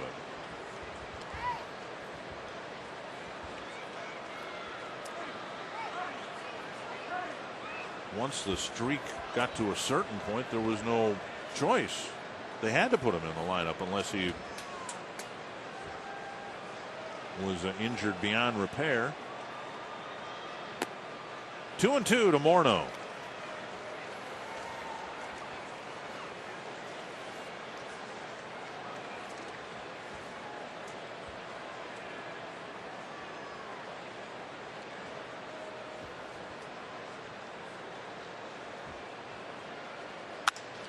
And Morneau lines one to left.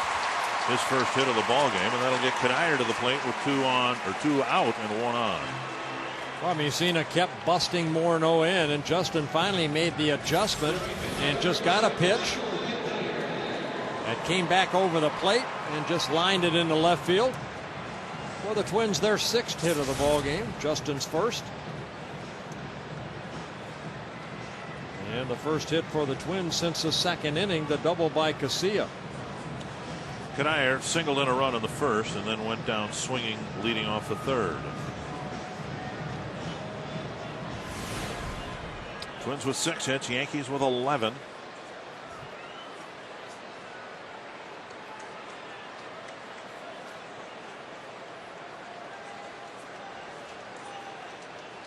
I got a call right here. Michael Kadire is going to hit a 2-run home run. Just not on the first pitch. Well, I've asked Michael twice, and he has said both times the healing finger is not responsible for his poor start this year, but he still does not have full range of motion in the finger that he injured the first weeks of the season. 1-1. Well, it's been over a month since Kadire has hit a home run. That only home run so far this year came in Texas back in late April against Scott Feldman, a 3-run home run in the 8th inning. Rays have just beaten the White Sox 2-1 on a Cliff Floyd home run. So the Twins have a chance to cut the White Sox lead in half in the division if they can come back and win this game.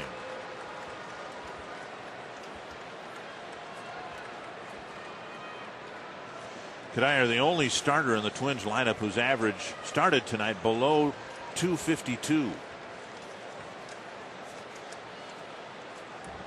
2-1 to Kadire. And there's the outside corner, 2-2. It's one of the reasons the Twins lineup has been so much more productive. There is more balance now, top to bottom. It seemed like in April, if Morneau wasn't driving them in, they weren't scoring. But now you've got some guys at the top of the lineup getting on base, high average, and even the bottom of the lineup now with Lamb and Harris picking it up a little bit. 2-2 to Kadire. Just off the plate, and with 2 outs now, Morneau will be able to leave early from first. Oh, good take right there by Kadire.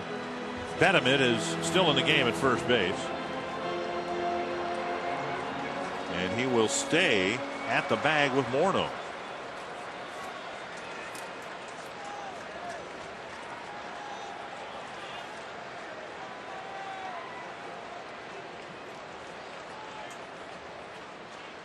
Driven Get to out center. of here. That ball is caught in center field by Cabrera. Kadire hit it on the button, but not enough loft.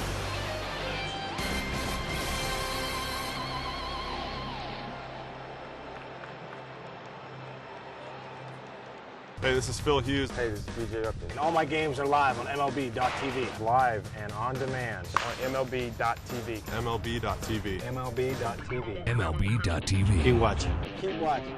Keep watching.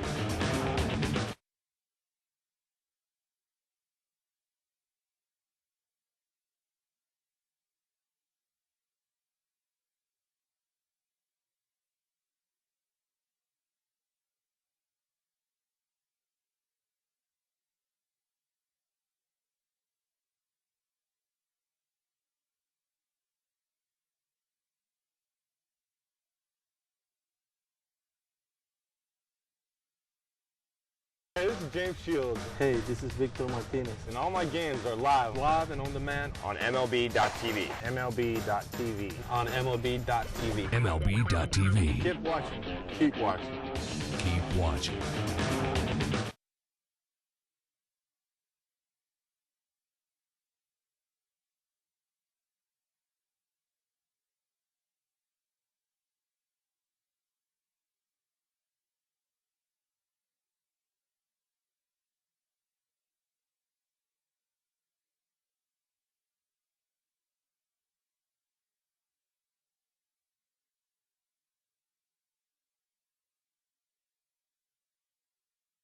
Hey, this is BJ Ron. Hey, this is Justin Morneau, and all my games are live and on demand.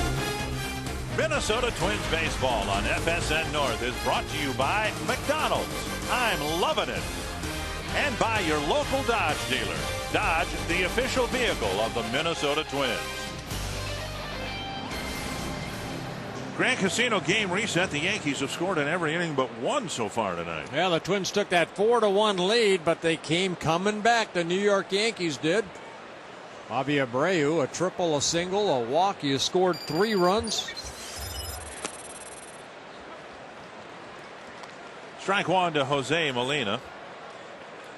Molina with a single in the second, and then he dropped down a sacrifice that really paid off for the Yankees because Cabrera followed with a 2-run single. 1-1.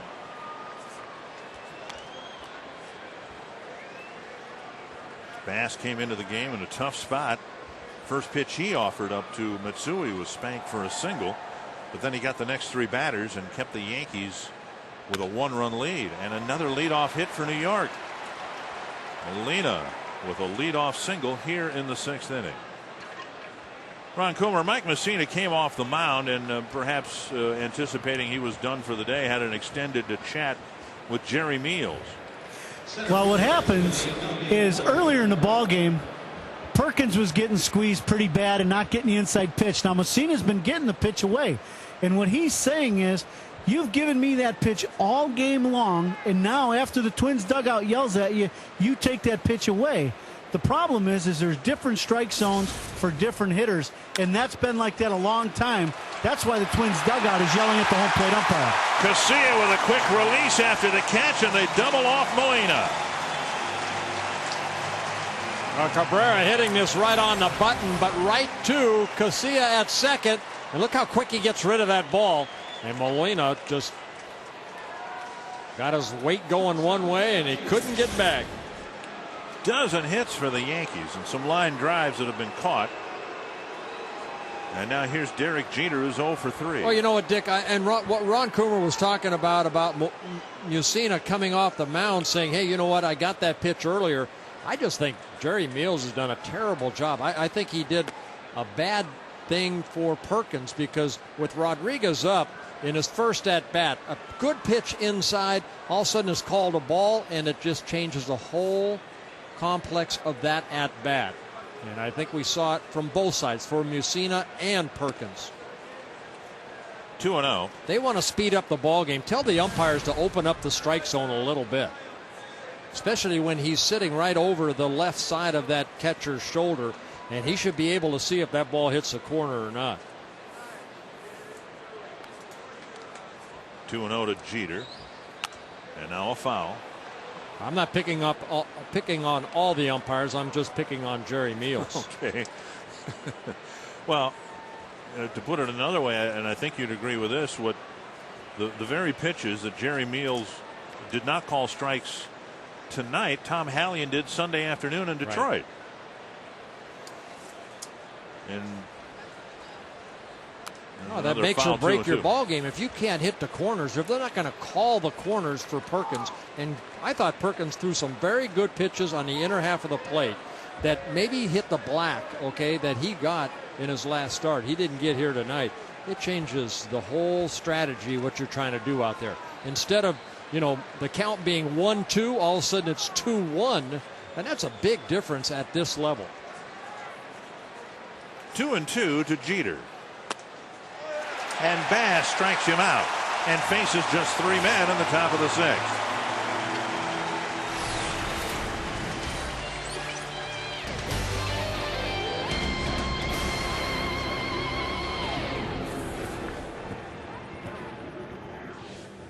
Voting is now open for the 2008 All-Star Game at Yankee Stadium. Use the ballot on MLB.com to watch video, compare stats, and vote up to 25 times.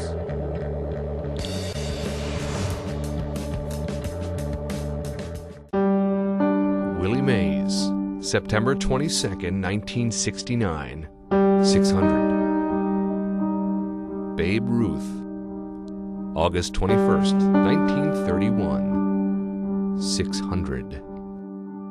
Hank Aaron, April 27th, 1971, 600. Ken Griffey Jr. Keep watching. Hey, this is Dustin Pedroia. Hey, this is John Maine. All of my games are live and on demand on MLB.TV. On MLB.TV. MLB.TV. MLB.TV. Keep watching. Keep watching. Keep watching. Every fan's dream is a front row seat.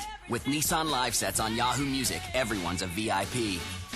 It means so much to me whenever I get on a stage and feel an audience's energy coming back at me and feeling that love, because that's what I love to give, is 150% of my energy and sharing what I love to do so passionately. Experience Nissan Live Sets with artists like Christina Aguilera, Incubus, Beck, and more. Only on Yahoo Music. See you at the show. Freeze cam with Jason Giambi at the plate. Yeah, runners at the corners right here, and Bass just kind of putting that glove down, and the ball finding the glove. He ends up tagging out, or getting Rodriguez in a rundown. Mike Lamb tags him out. Did a great job of getting out of that inning. You look for turning points in a game, and if the Twins come back and win this game, that might be, in addition to the play of the game acrobatically, or in terms of an unusual play, that might be the turning point of the game back for the Twins. Strike one to Kubel, leading off the sixth, and Mike Messina is back out there again. Well, that little talk that he had with Jerry Meals, we'll see if it helps him here this inning.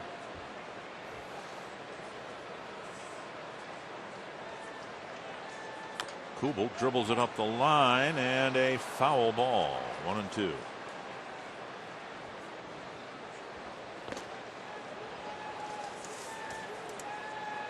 Messina over the 100 pitch count, and a season high now, 105 pitches.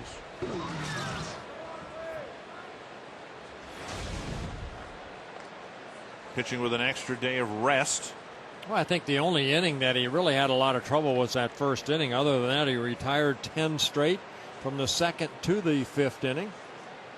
So a lot of those pitches were not under duress as far as, guys on base a lot. That's the fourth splintered bat that we've had. 1-2. And again, half that bat will go to the Roseville Twins Pro Shop. The other half will be in Minnetonka. Well, there's a reason that Mike Mussina has been able to pitch as long as he has. It's because of his delivery. He does a good job of getting to the balance point. Has a very good follow through. Doesn't put a lot of stress on that arm. Has hardly spent any time on a disable list. Kicks away from Molina. 2-2. Actually, the last time he was on a disabled list, I think he's hurt as he sprained a groin here. Was it not, in a ball game that he pitched against the Twins? That's right. He did come off the mound early in a ball game, didn't he? Mm-hmm. That was back a couple years ago, like in 2006. Kubel trying to get aboard here. Twins haven't had a scoring threat really since the first inning. Curve, and Kubel watches it for strike three. And Mike Mussina picks up his fourth strikeout, getting Kubel for the second time. And Ron Coomer, what's up down there? Bert, I got a question for you. When you were pitching as a young pitcher in the big leagues, as opposed to a pitcher when let's say when you came back to the Minnesota Twins, did you notice a very different strike zone for you as a young pitcher or a rookie as opposed to after you've became, a veteran pitcher? I think sitting up here and watching these umpires nowadays, I think the strike zone has really gotten smaller. High fly ball left field. And Matsui with the catch. Young quickly retired. Now Jerry Meals is behind the plate here tonight. He may not be behind the plate in any more of Mike Mussina's starts this year. That's where the umpires now, they rotate. Used to be American League umpires and National League umpires had their own group of guys. But now with everybody rotating, Jerry Meals may get Mike Mussina one time. I knew I was going to get Larry Barnett 3 or 4 times throughout the season. I knew I was going to get, Richie Garcia from time to time. I kind of knew what their strike zone was. I don't think, Jerry Meals may have never been behind a plate for Mussina before. Lamb with a high fly to right, and Abreu waits, and Mussina completes 6 innings, and he does so with the lead. Alex Rodriguez will bat second when the Yankees hit in the 7th.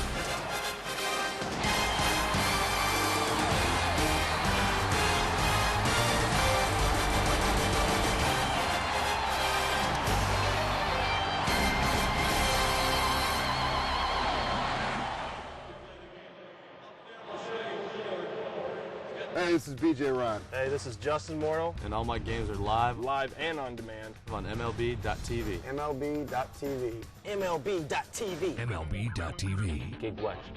Keep watching. Keep watching. Stay on top of all the NBA playoff action with Yahoo Sports. Watch thrilling up-to-the-minute highlights. Go behind the scenes. You have a chance to put a team away in a game, you got to do it, especially in the playoffs. And get expert analysis. This is a huge series right here because these are two teams that if they get by each other have a legitimate shot to win it all. This spring, don't miss your shot to stay up to date with daily coverage of the NBA playoffs on Yahoo Sports.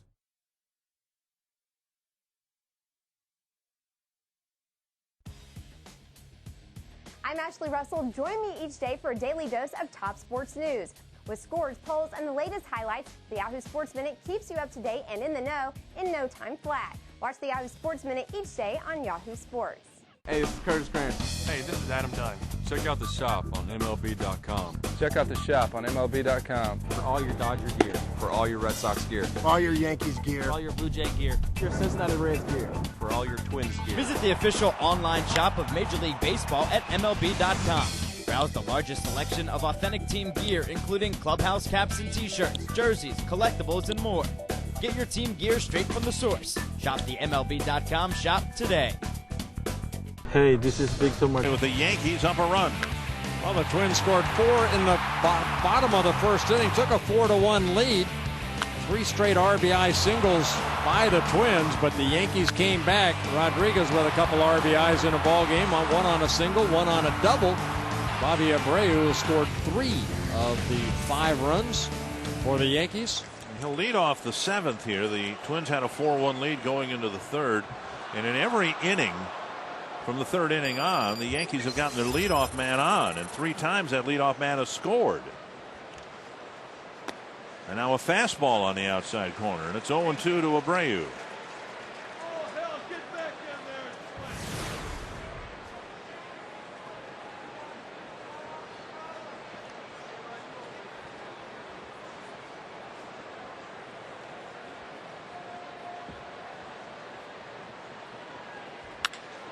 And he's on a base again with his 3rd hit. This one will run all the way to the wall. And he wants his 2nd triple. Gomez has some problems picking it up. And Abreu's aboard with his 2nd triple of the night on an 0-2 pitch. Yeah, another 0-2 pitch, another, count that was in the pitcher's favor. You leave a mistake up, and it looked like a breaking ball that stayed up. And Abreu getting his 3rd hit of the ball game, his 2nd triple. This lining it right back up the middle. His previous triple was hit to left center. This one to right center. He came into the ball game with 1 triple so far on the year, now with 3. Twins bring the infield in. Rodriguez has hit the ball hard 3 times. Lined out in the 1st. Hit a liner down the left field line off the tip of Lamb's glove for an RBI single, and then a rocket off the center field fence for an RBI double in the 5th. And it brushed him in the arm. He'll go to first.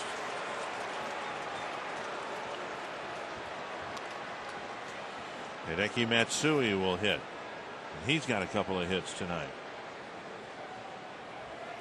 Last outfielder left-hand hitting outfielder to win a batting title. Did Freddie Lynn win one? No, he won the Rookie of the Year and MVP. It wasn't Oliva, was it? No, it wasn't. Oh, how could we forget about Ichiro? But neither Tony nor Ichiro were born in this country. No, they were not. Bass running into some trouble here in the 7th inning, and with left-hand hitting Matsui and Giambi up next, Bass will come out, and Dennis Reyes will come in.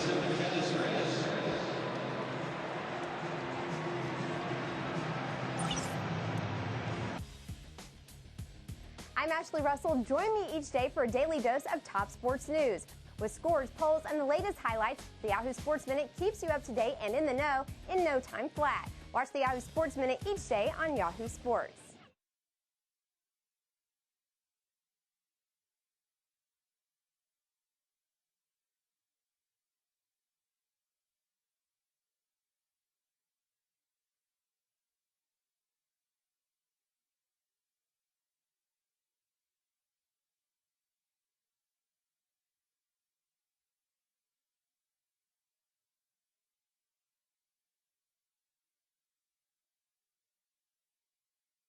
Hey, this is Victor Martinez. Hey, this is AJ Burnett. All my games are live and on demand on MLB.tv. MLB.tv. MLB.tv. MLB.tv. Keep watching. Keep watching. Keep watching.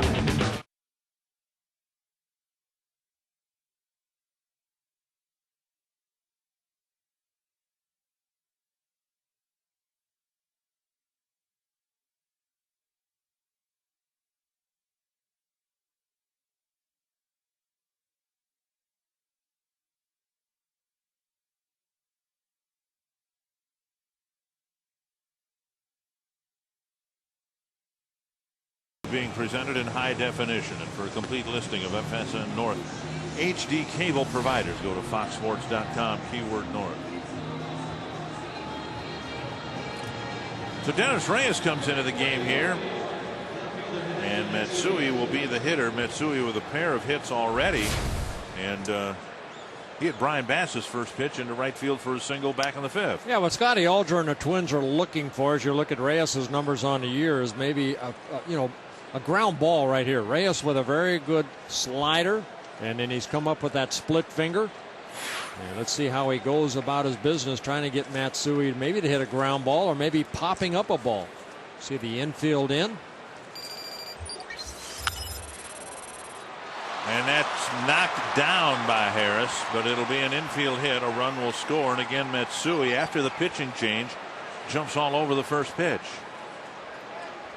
The Yankees lead by 2. Well, Matsui picking up his 3rd hit of the ball game, his 2nd RBI.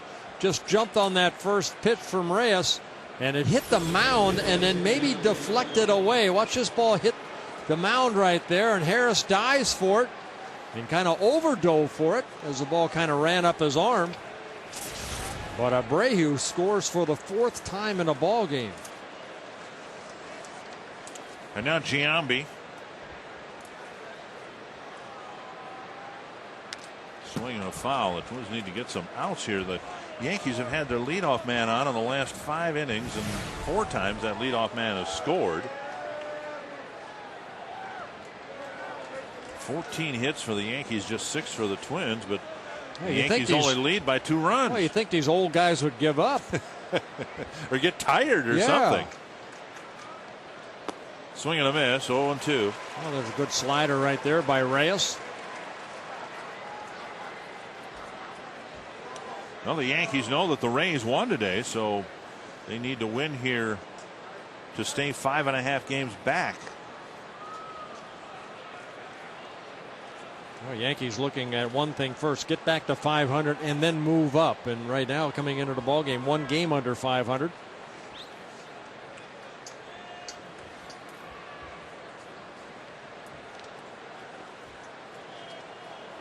Two strikes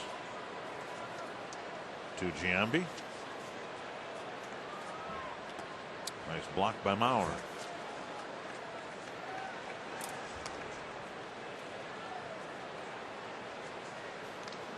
These two teams met 7 times last year. The Yankees winning 5 of the 7.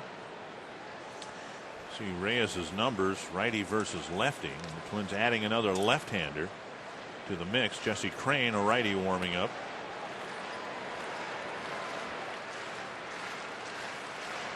Struck him out. So Giambi gone for the first out of the inning.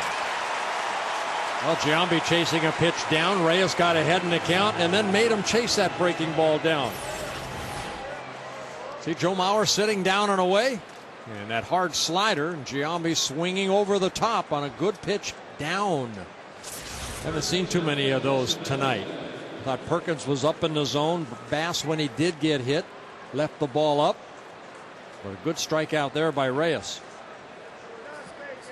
And now Bettermit with the glasses from the first pitch of this at bat.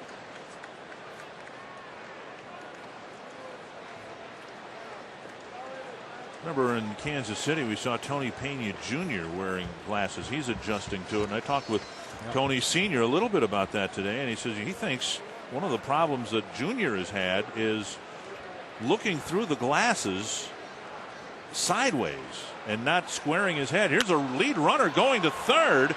Kadire with the catch, and now Rodriguez has to retouch third. It'll be another double play. Rodriguez on his own took off for third, and the Yankees run themselves out of a bigger inning in the seventh.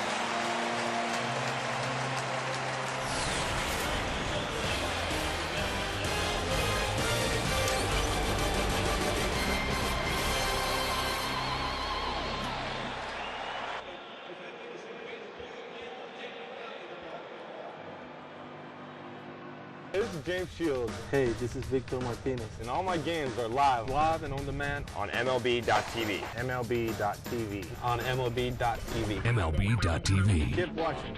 Keep watching. Keep watching.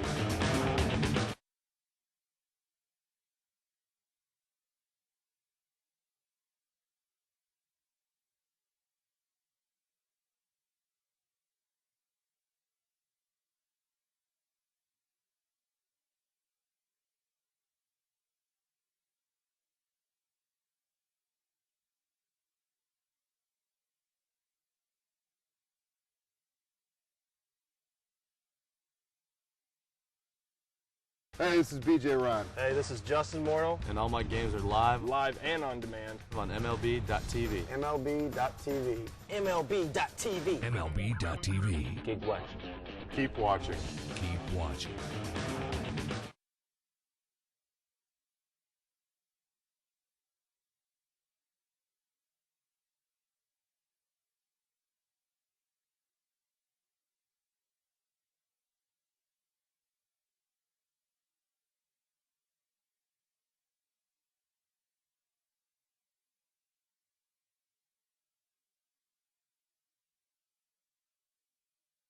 Baseball on FSN North is brought to you by Rico. Move your ideas forward with Rico dependability. And by Chrysler. It's the way our vehicles come together that sets us apart. Chrysler. Very nicely done. That's a big glove. You are hereby circled. Both of them are. That's a pretty big glove on the left hand, too. I've seen a glove. Nice job. I've seen a glove that big at a ballpark since Dan Gladden's. Jose Veras comes out of the Yankee pen. Well, the numbers on Veras. No record on the year. Making his 10th relief appearance. He's worked 10 innings. He has 8 strikeouts, only 1 walk.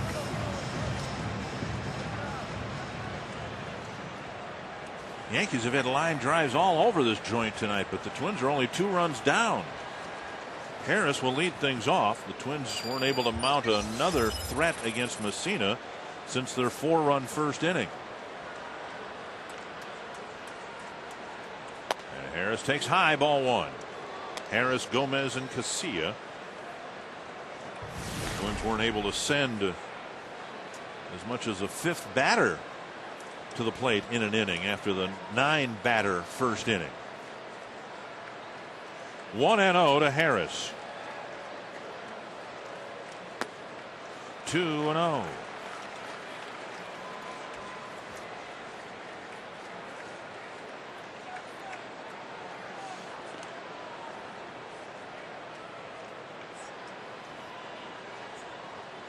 Well, Veras, you see that hard-throwing right-hander up and down the last couple of years with the Yankees. 2-1 as the Yankees transition Jabba Chamberlain out of this role and into a starter's role. Edward Ramirez warming up. They're going to rely very heavily on the likes of Ramirez and Veras to pitch effectively, and LaTroy Hawkins as well. 3-1. When the Yankees were good, when they were dominant, a 2-run lead in the 7th inning almost meant a sure Yankee win. That has not been the case. And there's ball 4 to Harris. Getting it to Rivera, such a key part of the Yankees' success. He's still very good as he ever was. But this is the point of the game that the Yankees might be a little vulnerable.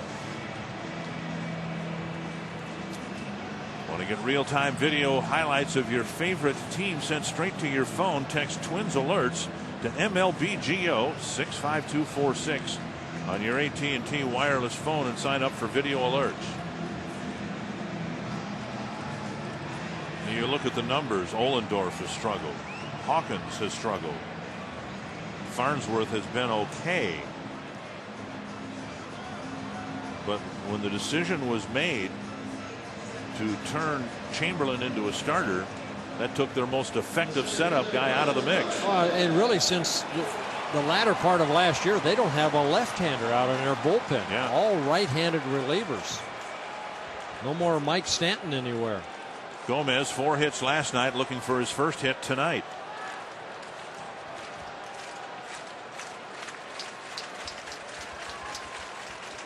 Outside, ball 1. Veras, in his earlier appearances, 9 of them, as I think you saw, had just 1 walk in 10 innings, and he walked the leadoff man here in the 7th.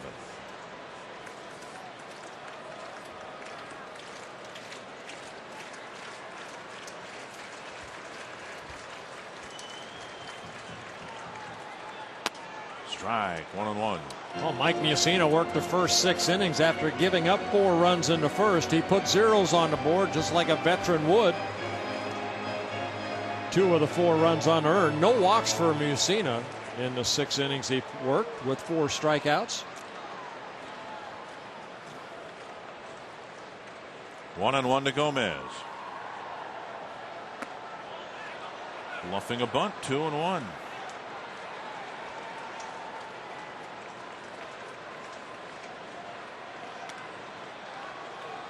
Veras looking in at Jerry Meals, and Molina too questioning Meals whether Gomez offered it that pitch. It looked from up here as if he pulled the bat back. Yeah, that big sweeping breaking ball. We'll take a look at it right here. He follows that ball. Keep the barrel back like he did.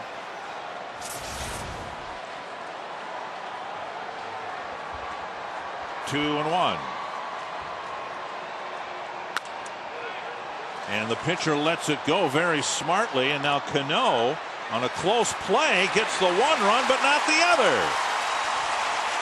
Harris held up, avoided the tag, and the Twins advance Harris to second on what should have been a double play. Good base running right here by Harris, because you'll see runners sometimes just let that second baseman tag you and then the quick throw over, but Harris stops and then backpedals a little bit.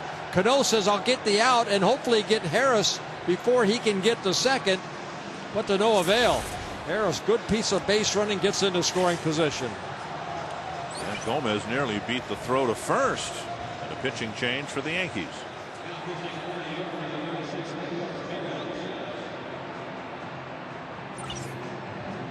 Hey, this is Victor Martinez. Hey, this is AJ Burnett. All my games are live and on demand on MLB.tv. MLB.tv. MLB.tv. MLB.tv. Keep watching. Keep watching. Keep watching.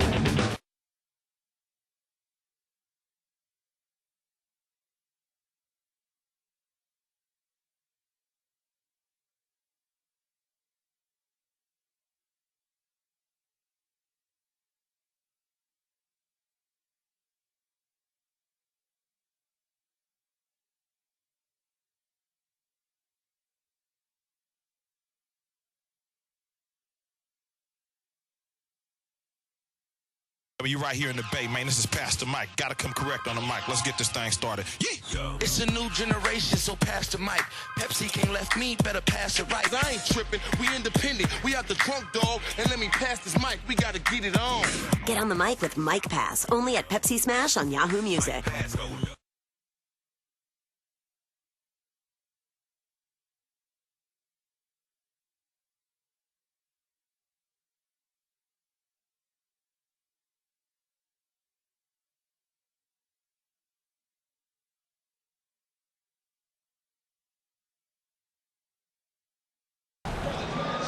On Sunday, if you ride your Chrome to the Dome, you'll get free parking. The Twins and Yankees play at 1:10, and Yamaha presents Ride Your Chrome to the Dome Day. Free parking and other cycle activities before the game. Call 800-33-TWINS or visit your local Yamaha Star motorcycle dealer for more information. There you go. You are hereby circled. Are you the answer to that? Yes, I did. 1977. On this date? No, September 22nd. Oh, okay. Here's Casilla with Harris at second and one away. And Casilla takes a strike on the outside corner. Ramirez has been very good for the Yankees since being called up. He started the season with the Yankees, then sent down in early April, then called right back up. Young man has a good fastball, split finger, and a slider. Ramirez in his second season with the Yankees. Made 21 relief appearances last year. To short right center field. And Cabrera with the catch right in front of Abreu. Right next to him, 2 down. And now the Twins need a 2-out hit from Mauer. Cabrera right there, the center fielder, calling his right fielder off, saying, hey, I'm in charge out here. Abreu saying, I've got it, but Cabrera, center fielders are the captains out there, ends up taking it, having some words with his right fielder. Probably saying, you've done enough tonight. Been on base 4 times, scored 4 runs. Well, here's Mauer. The answer to the trivia question on the sign was Dennis Eckersley. Back when he was a starter and a very good one. It's with the Cleveland Indians then. Pitched a no-hitter on this date in 1977. Here's Mauer. And an off-speed pitch over for a strike. Joe walked and scored in the first and a couple of outfield flies since. Twins need to cut the Yankee lead in half if they can here. Without the benefit of a hit, they've had a runner in scoring position.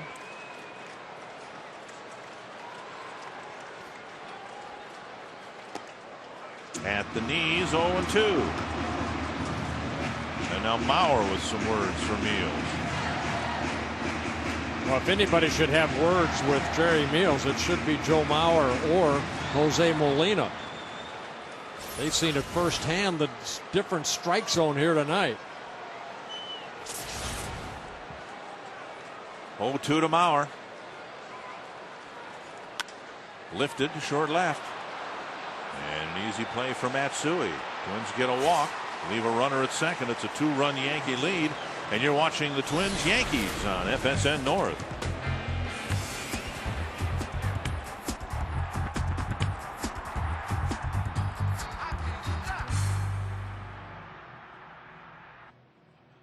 Hey, this is Victor Martinez. Hey, this is AJ Burnett. All my games are live and on demand on MLB.tv. MLB.tv. MLB.tv. MLB.tv. Keep watching. Keep watching. Keep watching. Even when you can't watch your favorite team, you can know what's happening with MLB.com's mobile team alerts, now including video alerts for your video-enabled phone. You'll get video highlights minutes after they happen, text messages on home runs, lead changes, and more. Everything you need to stay informed throughout the season for just $3.99 per month. Sign up now and pick your favorite team. Text MLB to 65246. For complete details, go to MLB.com/mobile. You right here in the Bay, man. This is Pastor Mike. Gotta come correct on the mic. Let's get this thing started. Yeah. It's a new generation, so pass the mic. Pepsi can't left me, better pass it right. I ain't tripping, we independent. We out the trunk, dog, and let me pass this mic. We gotta get it on.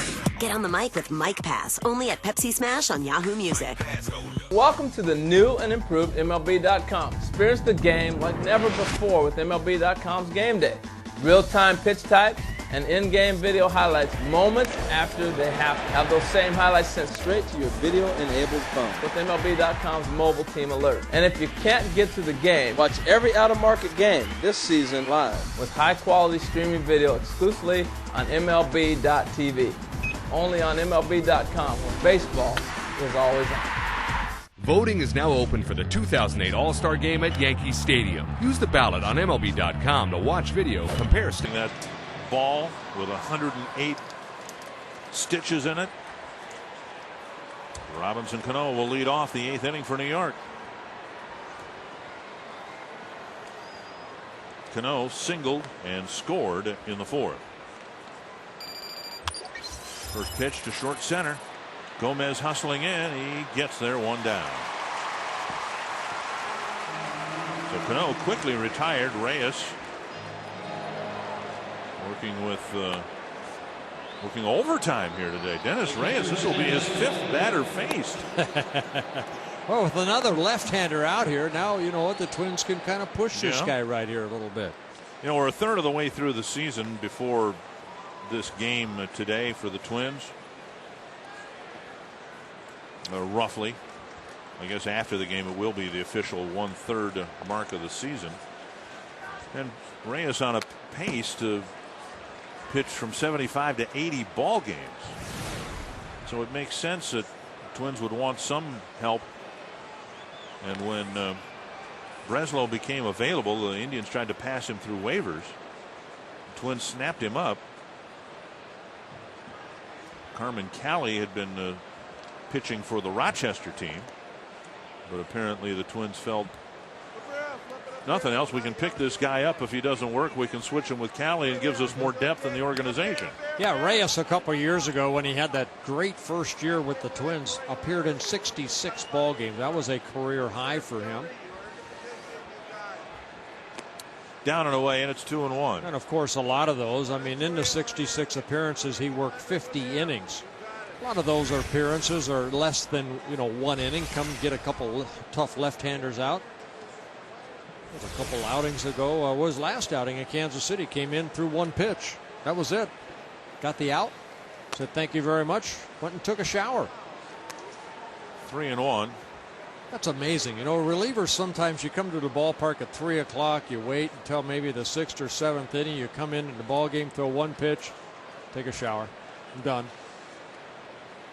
Starters are out there sweating, grinding it out. You're sure about the shower part? Well, we hope so. 3-2. And the Rays beat the White Sox 2-1. Indians have come back to take a lead on the Royals 5-4 in the 7th. Royals in danger of losing their 12th straight. 3-2 to Jose Molina. Struck him out. So Reyes gets a couple of quick outs here in the 8th inning. That's 2nd strikeout for Reyes in relief. Twins baseball is always a great family affair, and you can always take advantage of the Lifetime Fitness family section when the Twins host the Yankees for just $18. You get a ticket in section 215 or 216, a hot dog, soft drink, and a day pass to Lifetime Fitness. A very affordable day for a family of 4 or more in the Lifetime Fitness Family Zone. Call 800-33-TWINS for tickets. 1 strike. Cabrera, a couple of hits, and then he lined into a double play. If anything, he hit the line drive out harder than he hit the base hits that he got. It got picked off of first base by Perkins in the 4th inning.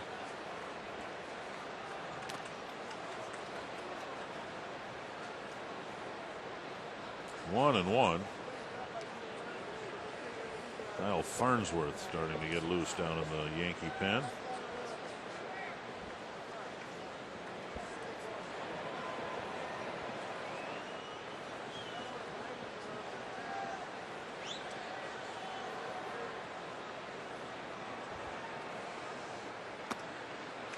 Outside 2-1. 30,188 the paid attendance tonight. Twins hope to have crowds of around 30,000 for all four games of this series. And now 3-1. Then the Orioles come in for 3 games.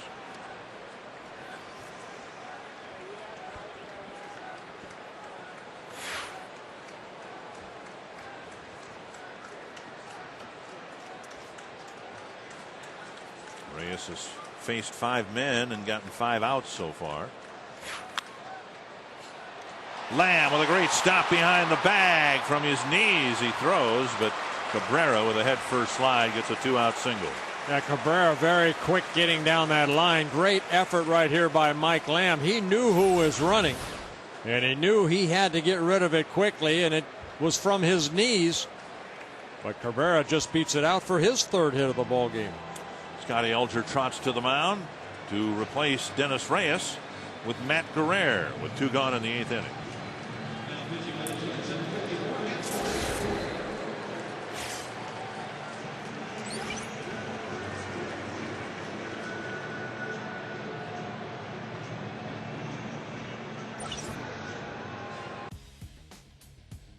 I'm Ashley Russell. Join me each day for a daily dose of top sports news.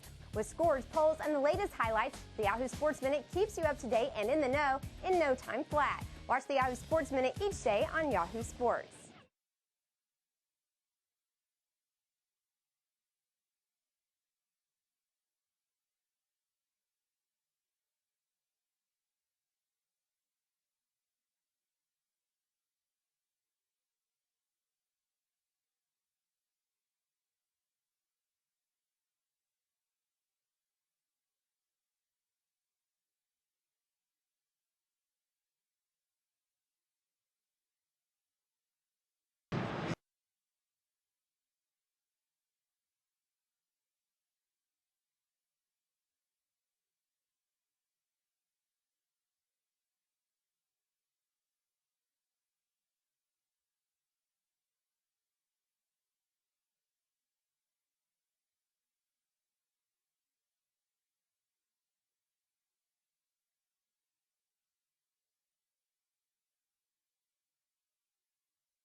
So far for Reyes, an inning and 2/3.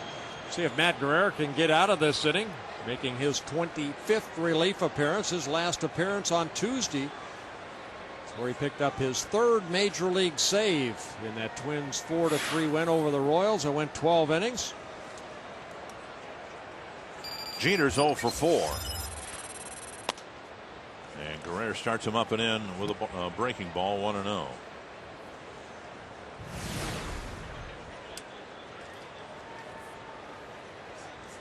Brian Bass struck him out in the 6th.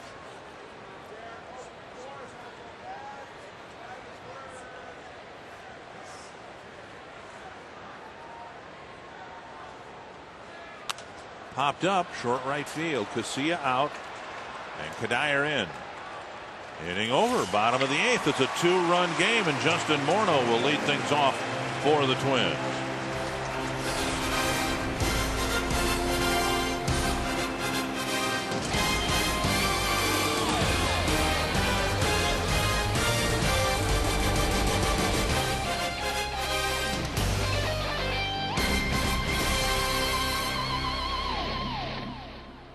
Hey, this is Victor Martinez. Hey, this is AJ Burnett. All my games are live and on demand on MLB.tv. MLB.tv. MLB.tv. MLB.tv. Keep watching. Keep watching. Keep watching.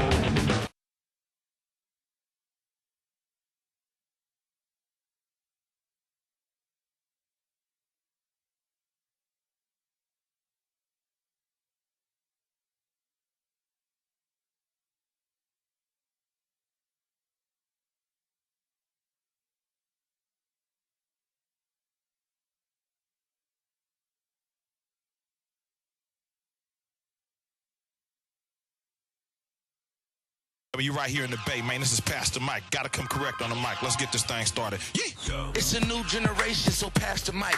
Pepsi can't left me, better pass it right. I ain't tripping. We independent. We out the trunk, dog. And let me pass this mic. We gotta get it on. Get on the mic with Mike Pass, only at Pepsi Smash on Yahoo Music.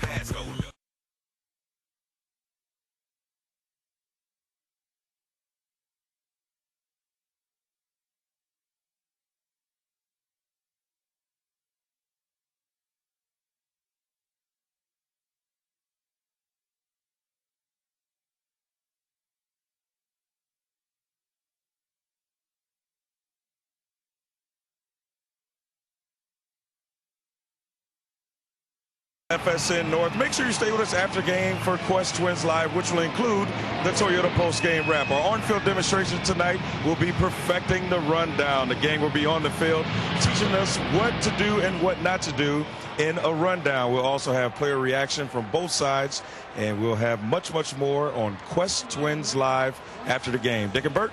I'm already taking deep breaths up here. I was going to say, you've been working out? We'll find out. Here's Morneau against Farnsworth. First pitch popped up down by the Twins bullpen. And out of play. Well, now, if it's properly run, if you show the proper way to do it, no one down there, neither you nor Ron Coomer or, for that matter, Anthony LaPanta, should be winded, right? We shouldn't have to run too far, right? Right. Here's Farnsworth coming out of the Yankee pen as Joe Girardi's trying to patch together the end of this ball game. Well, they're all trying to get to Rivera in the ninth. Farnsworth in his third season with the Yankees. Hard-throwing right-hander. Good hard fastball. Inner half of the plate to Justin, and he swings through it. Farnsworth 20 strikeouts in 23 and a third innings. Morneau 3 for 6 with a pair of doubles lifetime against Farnsworth. Driven to right field. This is more than a double.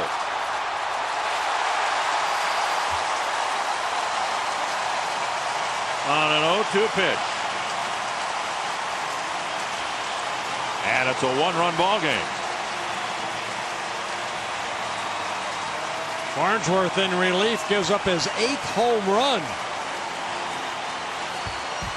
So the long ball has hurt Kyle Farnsworth, and he tried to come up and in on Justin, and Justin opened up quickly and hits his 10th home run of the year.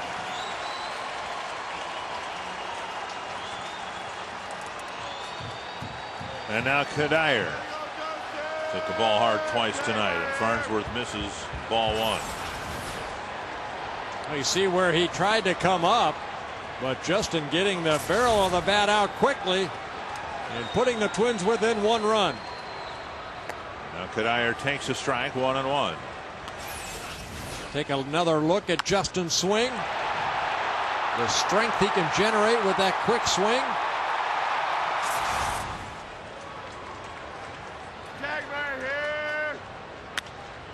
Hard ground ball hit right at Rodriguez. And Kadire retired, one away.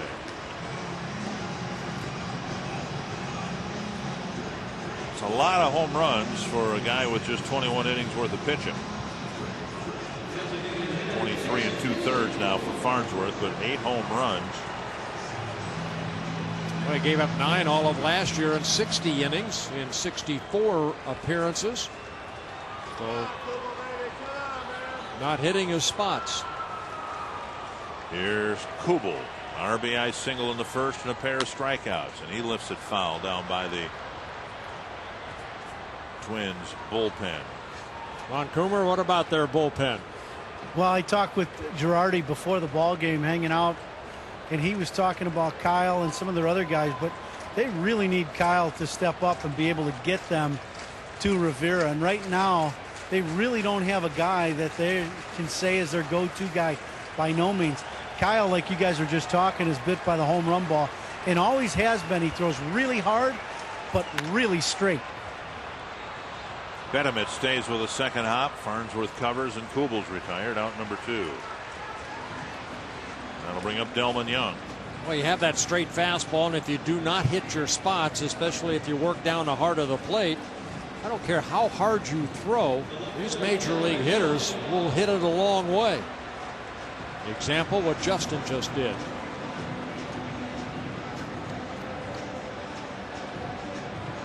Now the trainer's coming out. I noticed in the Morneau at bat, he was behind the rubber, and I think he did a deep knee bend. I don't know whether he's got back issues or what the problem is. Whatever it isn't very serious.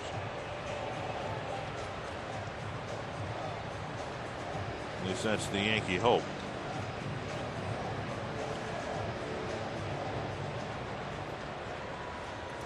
So it's a one-run game, and now Delman Young with 2 out. Takes up an in-ball 1. Young with a sharp single, driving in a run in the first inning, then a ground ball to third and a fly to left.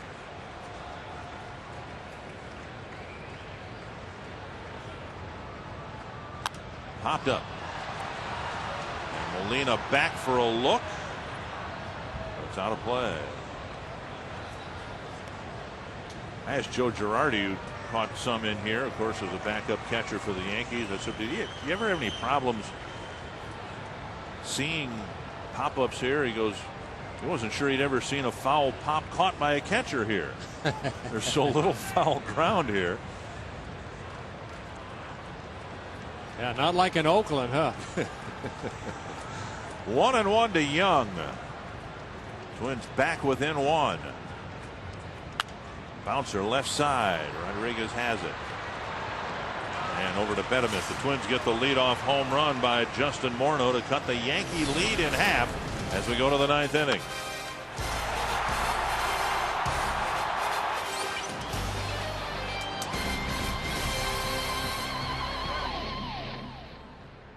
Hey, this is Dustin Pedroia. Hey, this is John Maine. All of my games are live. Live and on demand On MLB.TV. on MLB.TV. MLB.TV. MLB.TV. Keep watching. Keep watching.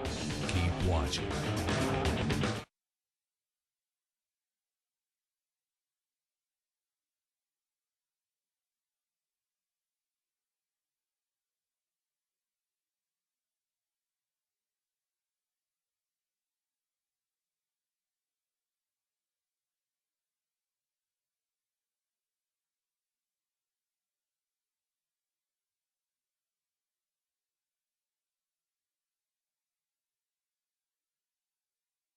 Hey, this is Phil Hughes. Hey, this is DJ Upton. And all my games are live on MLB.TV. Live and on demand on MLB.TV. MLB.TV. MLB.TV. MLB.TV. Keep watching. Keep watching.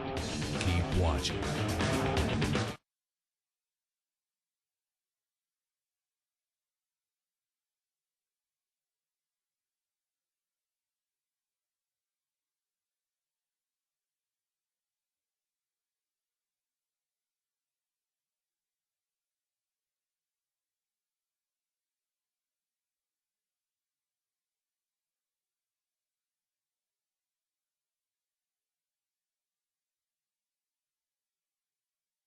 Hey, this is James Shields. Hey, this is Victor Martinez. And all my games.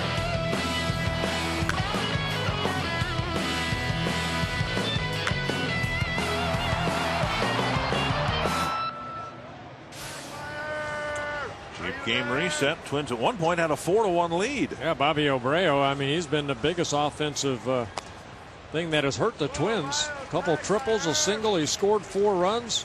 Justin Morneau hitting a solo home run and also adding a single. 1 strike from Guerrero to Abreu. And now a ball. Yeah, Abreu led off the 3rd with the triple. He led off the 5th with a single and then led off the 7th with a triple.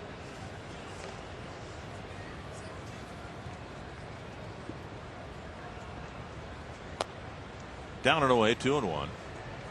Abreu, Rodriguez, Matsui. Guerrero's job here, keep it a 1-run ball game. Rivera warming up in the Yankee pen as we speak.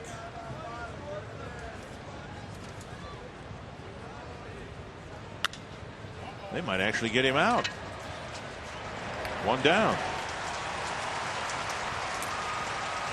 And then behind Abreu is Alex Rodriguez, who's had an impactful day at the plate too. Yeah, an RBI in the 3rd inning that scored Abreu after his leadoff triple. Then an RBI double scoring Abreu in the 5th.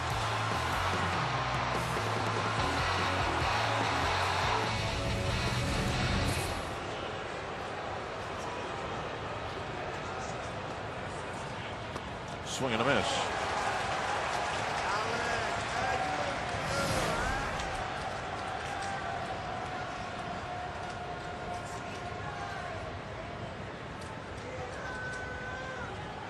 Rangers beat Oakland 3-1. With all the circus surrounding Rodriguez, and would he come back to the Yankees? He opted out of his deal, then re-signed with them. The bottom line for the Rangers, it saved them $18 million. It just fell from the sky. There's a fly to center, and Gomez streaks in, and he can't make the play. Rodriguez will go to second. Gomez playing back deeply, and he came in as far as his legs would carry him, but he couldn't quite get there. Well, Rodriguez getting his third hit, his second double of the ball game. Guy has so much power as an outfielder. You play pretty deep. And Rodriguez just lifting this ball to short left center. And Gomez just comes up a little short. And Delman Young there backing it up, but Rodriguez gets into scoring position. And Matsui will be intentionally walked. I would imagine the Rangers would appreciate that $18 million in the kitty as they begin the talks with Josh Hamilton or re-signing him for a longer-term deal.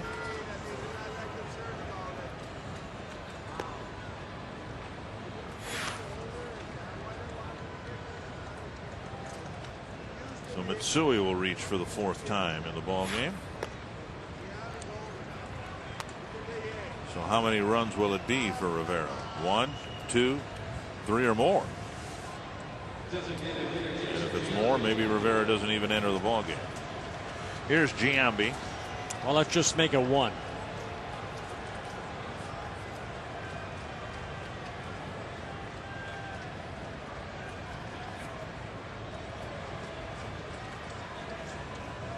Twins have turned 3 double plays already in this ball game.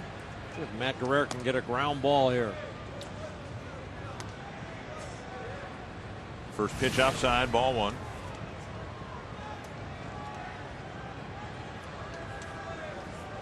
Leading the team with his 11 home runs.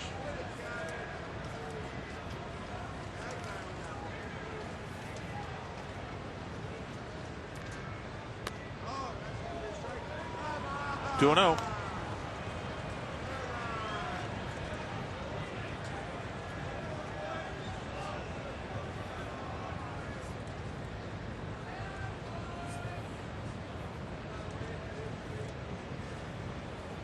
When Perkins pitched into the 5th inning. A high fly to center. Gomez with the catch. Number 2. Saw Gomez right there do a good job of getting behind that ball. Now Rodriguez isn't really going to tag up and try to run on that arm, but these are little things that you want to continue to practice, even though it's a situation that, you know, Rodriguez stays at second. Get behind that ball and make a good throw back in the infield. You saw Gomez kind of shaking his head like the throw didn't go where he wanted to. There's Breslow warming up in the Twins pen. Maybe that gets back to what Michael Kadire said before, you know, getting a grip on the ball and throwing it and making sure you hit the cutoff man and having to adjust your throw to whatever grip you might have on the ball at a given time. As an outfielder, you like to get a little bit of seam on that ball, because if you don't get any seam, that ball can just sail on you. Bob Feller used to call that the old Navy pitch, the old sailor. Jerry White's worked with Gomez a lot on doing just that.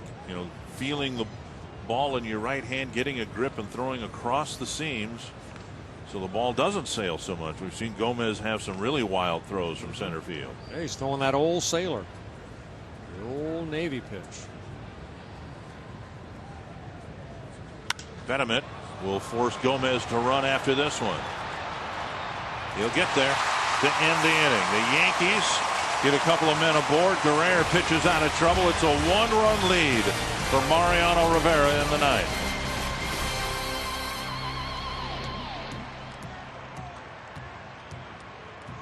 Hey, this is BJ Ron. Hey, this is Justin Mortal. And all my games are live And on demand. on MLB.tv. MLB.tv. MLB.tv. MLB.tv. Keep watching. Keep watching. Keep watching.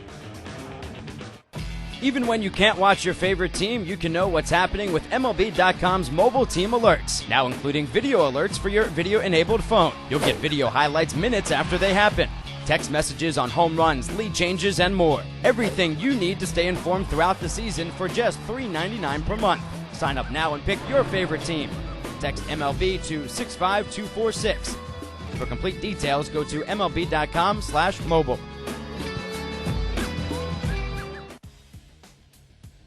I'm Ashley Russell. Join me each day for a daily dose of top sports news. With scores, polls, and the latest highlights, the Yahoo Sports Minute keeps you up to date and in the know in no time flat. Watch the Yahoo Sports Minute each day on Yahoo Sports. Welcome to the new and improved MLB.com. Experience the game like never before with MLB.com's Game Day. Real-time pitch type and in-game video highlights moments after they happen. Have those same highlights sent straight to your video-enabled phone with MLB.com's mobile team alert. And if you can't get to the game, watch every out-of-market game this season live with high-quality streaming video exclusively on MLB.tv. Only on MLB.com, where baseball is always on. Hey, this is Victor Martinez. Hey, this is AJ Burnett. All my games are live and on demand on MLB. Four-game series that features, among other things, maybe the two best closers in the American League. Yeah, you look since 2004 when Joe Nathan became a closer, his numbers compared to Rivera, one more save than Rivera, the ERA almost the same, and Nathan with more strikeouts. But you're talking about one of the best closers in all of baseball right here in Rivera. Nathan hoping to get in the 10th inning. Rivera given the task of preserving a one-run lead. He's been perfect in save situations this year. And Mike Lamb will try to get something started against a future Hall of Famer. Look at the ERA, just one run allowed so far this year. Yeah, he's pitched 23 innings. He's allowed only 11 hits and only one run, with one walk and 21 strikeouts. One walk. Lamb. That's about the 1,200th bat that Rivera has broken. One down, and Joe Nathan has all due respect for Mariano Rivera. Pitching outstanding. You know, he looks like he's back to his old form. You know, he didn't really lose it. You know, he's always put together good years, but you know, I think the last couple of years he'd even admit that it wasn't as sharp as he would have liked. So this year he's looking as strong as ever. What's amazing about Rivera is that he doesn't have Nathan type stuff. Nathan has, you know, starter type stuff, curveball, slider. Rivera just has that little cutter right there, and he can put that baby anywhere. He puts it on the inner half of the plate. He'll sink, you know, put it down and away. Johnny Damon in the ball game now in left field.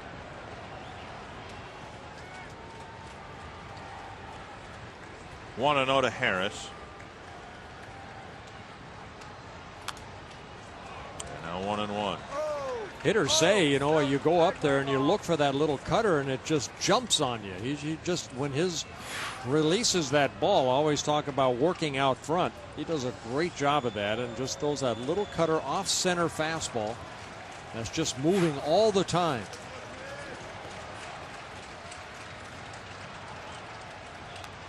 Swing and a foul.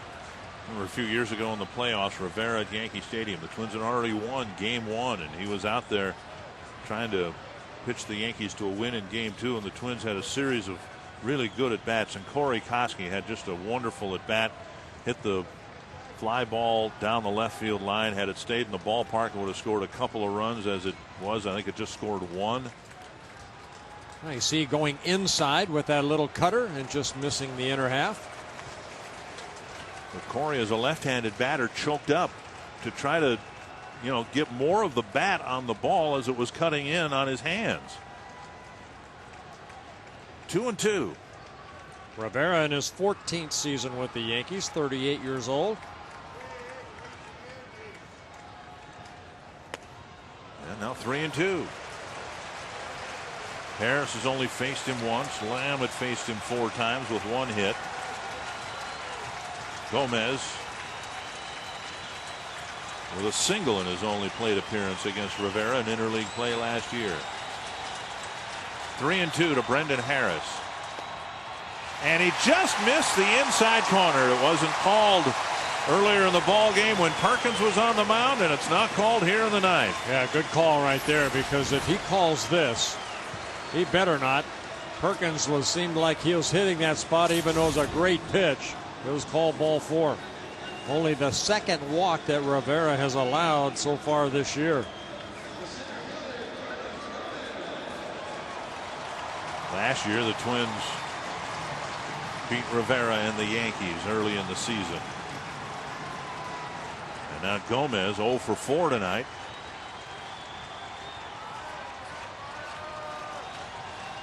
With Craig Monroe in the on-deck circle. Swing and a miss. Foul tip. Harris can steal a base, but again, Molina has been very good at throwing out runners this year. Yeah, Molina 12 of 33 behind the plate. Don't want to take a chance right here, I wouldn't think. Rivera does have that high leg kick. And there's the second shattered bat this inning on a check swing.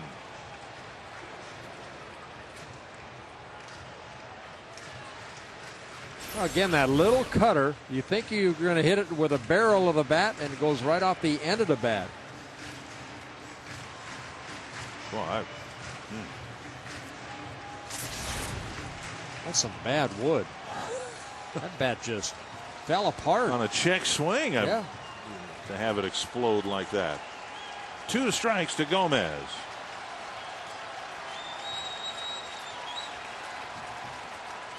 Molina sets up outside, and Gomez reaches out to flick it foul.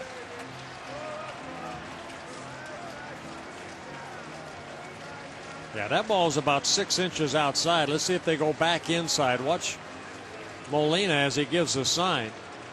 He tried to backdoor a little cutter in on Harris and missed. 2 strikes to Gomez. Going back outside again. And got him. Just went out a little bit further. Rivera picks up a strikeout, his second out of the inning. Craig Monroe will try to bring Joe Mauer to the plate, but in the event he does not, Quest is donating $100 to the Minnesota Mentoring Partnership. Each time Joe Mauer collects an RBI, $2,100 raised so far. Just one way Quest builds a stronger community. Tune in into our next broadcast and see how Joe performs, or if Monroe can extend the game here, we'll might be able to kick in another $100 or so in the next at bat. Monroe pinch hitting for Casilla. Last time that happened, Monroe tied it in the ninth. Yeah, the 3-run home run in Kansas City just 2 days ago. And a throw over. Monroe 0 for 6 in his career against Rivera with a walk.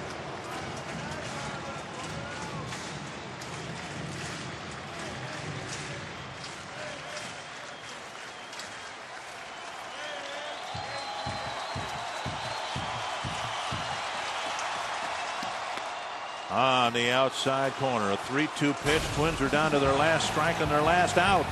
Yeah, Joel Peralta threw that right into the swing, a line drive home run that tied the game at 8 apiece. And the Twins ended up winning that ball game in the 10th, 9-8. 1 strike to Monroe. And Molina set up outside. Rivera hit the target to even the count. Monroe, the home run the other night, his only pinch hit in 4 tries. Well, what a big one it was.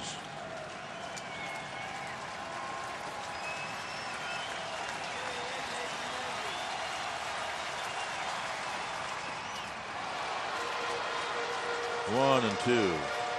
That's the ball right there that Craig says he has to try to stay off of, but you know, that ball looks so big when it's up in your eyes like that.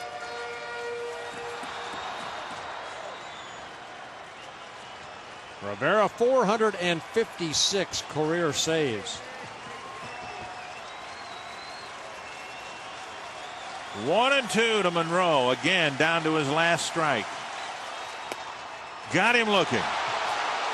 And the Yankees win the opener by a run, 6-5. Well, a pitcher's pitch ends this ball game. Down and away on the black. And Rivera picks up his 14th save. Mike Mussina, the winner for the Yankees.